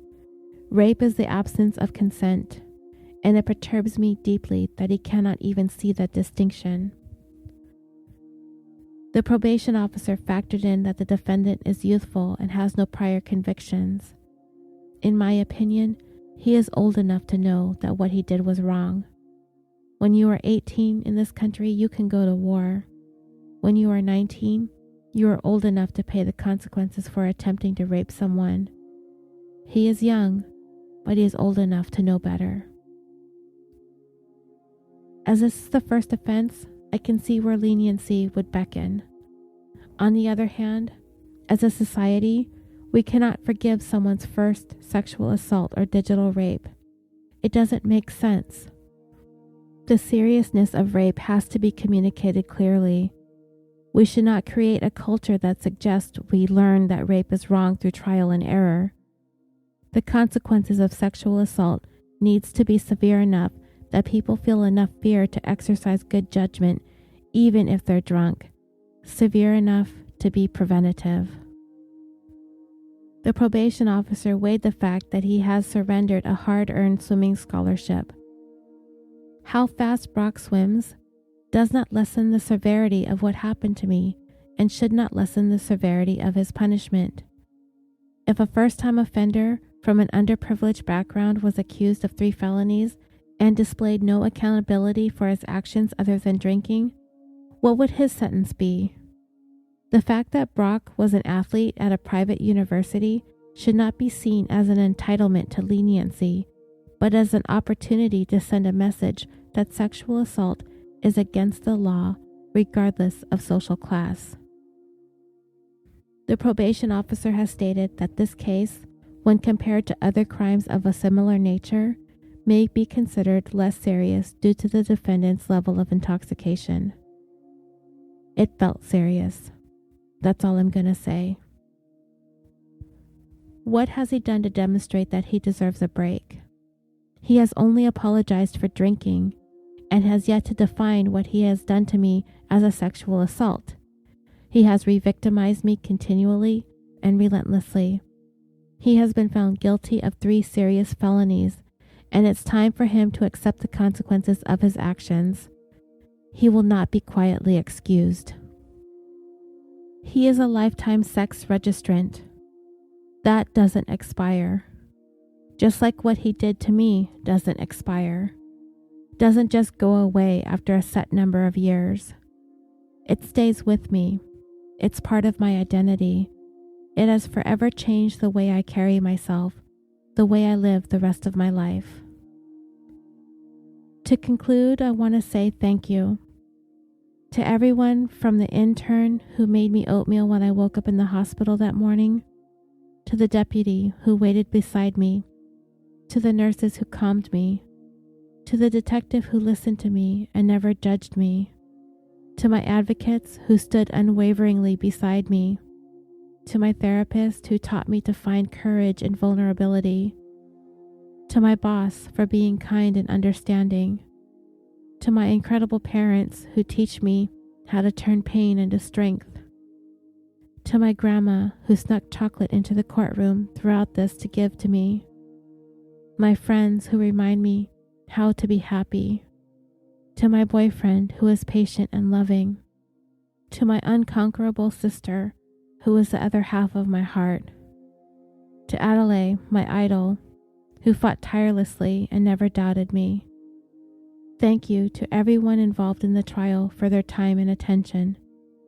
Thank you to girls across the nation who wrote cards to my DA to give to me. So many strangers who cared for me. Most importantly, thank you to the 2 men who saved me, who I have yet to meet. I sleep with 2 bicycles that I drew taped above my bed to remind myself there are heroes in this story, that we are looking out for one another. To have known all of these people, to have felt their protection and love, is something that I will never forget.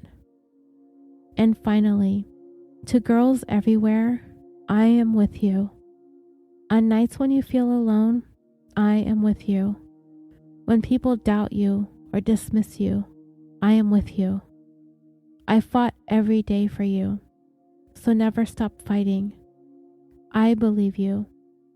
As the author Anne Lamott once wrote, lighthouses do not go running all over an island looking for boats to save. They just stand there, shining. Although I can't save every boat, I hope that by speaking today, you absorbed a small amount of light, a small knowing that you can't be silenced, a small satisfaction that justice was served, a small assurance that we are getting somewhere, and a big, big knowing that you are important. Unquestionably, you are untouchable. You are beautiful. You are to be valued, respected, undeniably, every minute of every day. You are powerful, and nobody can take that away from you.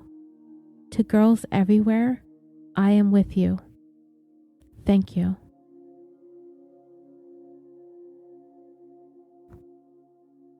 But you weren't quite done yet, were you, Brock Turner? In December of 2017, your attorney filed papers on your behalf appealing your conviction, seeking to have it overturned, and to have you not be required to register as a sex offender for life anymore. According to the documents, you claim that the trial which you were convicted was a detailed and lengthy set of lies, and that the prosecutor was erroneous when the jurors were told that the sexual assault happened behind a trash bin, pointing out that Emily Doe was found near a garbage enclosure, not behind a trash bin. Your attorney insists that this implies that you were trying to hide what you were doing. You also claimed that your jury should have been given the option to consider convicting you of less serious charges, that you should have been able to have character witnesses be called to the stand to testify on your behalf. And just last month, in August of 2018, before the 6th District Court of Appeals, your attorney argued that there was a lack of sufficient evidence to prove that the 3 convictions that you were found guilty of, namely sexual penetration of an intoxicated person, sexual penetration of an unconscious person, and intent to commit rape. But rather, according to you and your attorney, your intentions were to have outer course with your unconscious victim. And this is so because you had all of your clothes on and you didn't exactly have penile contact with Emily, and that you really didn't have an intention to commit rape. But according to the reports, the 3-judge panel just sat there, stone-faced, obviously not moved by your attorney's argument. One of the judges stating as a part of their unanimous decision, quote, "The fact that the defendant was engaging in a different sexual act at the time that the encounter was interrupted, namely dry humping, does not foreclose the inference that he intended ultimately to rape. Neither the evidence nor common sense supports the defendant's contention that dry humping is mutually exclusive to actual intercourse." And collectively they wrote, "We are not persuaded. Appeal for overturned conviction denied." So, last I heard, you were back living in Ohio with your family. The community was not pleased with you living amongst them. They protested your arrival. You continue to be on probation for now, and forever you will be required to exist as a registered sex offender. You probably feel really sorry for yourself, don't you? It's just as well, because nobody else does. Thank you so much for joining me for this 60-second episode of California Dreaming. I know this was told in a different way than I normally tell a story. However, if you'd like to hear a more professional and straightforward telling of Brock Turner's sexual assault case, then you should check out last week's episode of Court Junkie. Jillian, as always, did a phenomenal job detailing the case. Please join and like the California Dreaming page on Facebook. And if you like the show, I'd appreciate if you'd leave a review for the show there or on iTunes or on your favorite podcast directory. Please feel free to request to join the discussion page on Facebook, which is where we talk about the cases we cover each week on the show, as well as any other true crime related topics. Find recommendations for your other favorite true crime podcasts, and an occasional pet thread. You can also follow California Dreaming on Twitter at CaliforniaPod and on Instagram at California Dreaming Pod. If you would like to help support and offset the cost of producing this show, please visit the California Dreaming Patreon page, where you will be able to gain access to bonus content for as little as $1 a month. Or if you would like to make a one-time contribution, you can do so through PayPal using our email, californiapod@yahoo.com. And California Dreaming is proudly brought to you by the Orbital Jigsaw Network. We are a podcast production company located in Los Angeles, California, with the mission to create some of the best podcasts to listen to consistently improve upon our current roster of shows, and to develop new content that appeals to people all over the world, and to provide a thriving community for listeners and podcasters alike. I am so proud to be part of an amazing group of show and hosts, including The Concession Stand, Busted Wide Open, Super Nerds UK, 41 Owned, Historium, Vox Arcana, and The Podience. So please visit us at www.orbitaljigsaw.com. You can also find the links to all of our shows, our merchandise store, our blog, and if you just want to email us and let us know what you think, you could do that as well on www.orbitaljigsaw.com. Thank you again for listening. Please stay tuned for a couple of promos from a couple of podcasts that I think you might enjoy. And until next time, sweet dreams.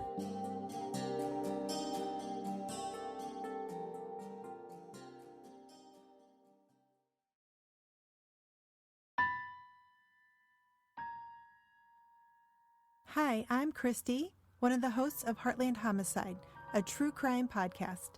My co-host Kason and I focus on cases from the heartland of the U.S. You can find us on iTunes, Podbean, and most major podcast platforms. We explore some well-known and some not-so-well-known cases close to us. We are on social media at Heartland Homicide on Facebook and on Twitter at HRTLND Homicide. And while these cases may not be Florida crazy, they are cornfield crazy.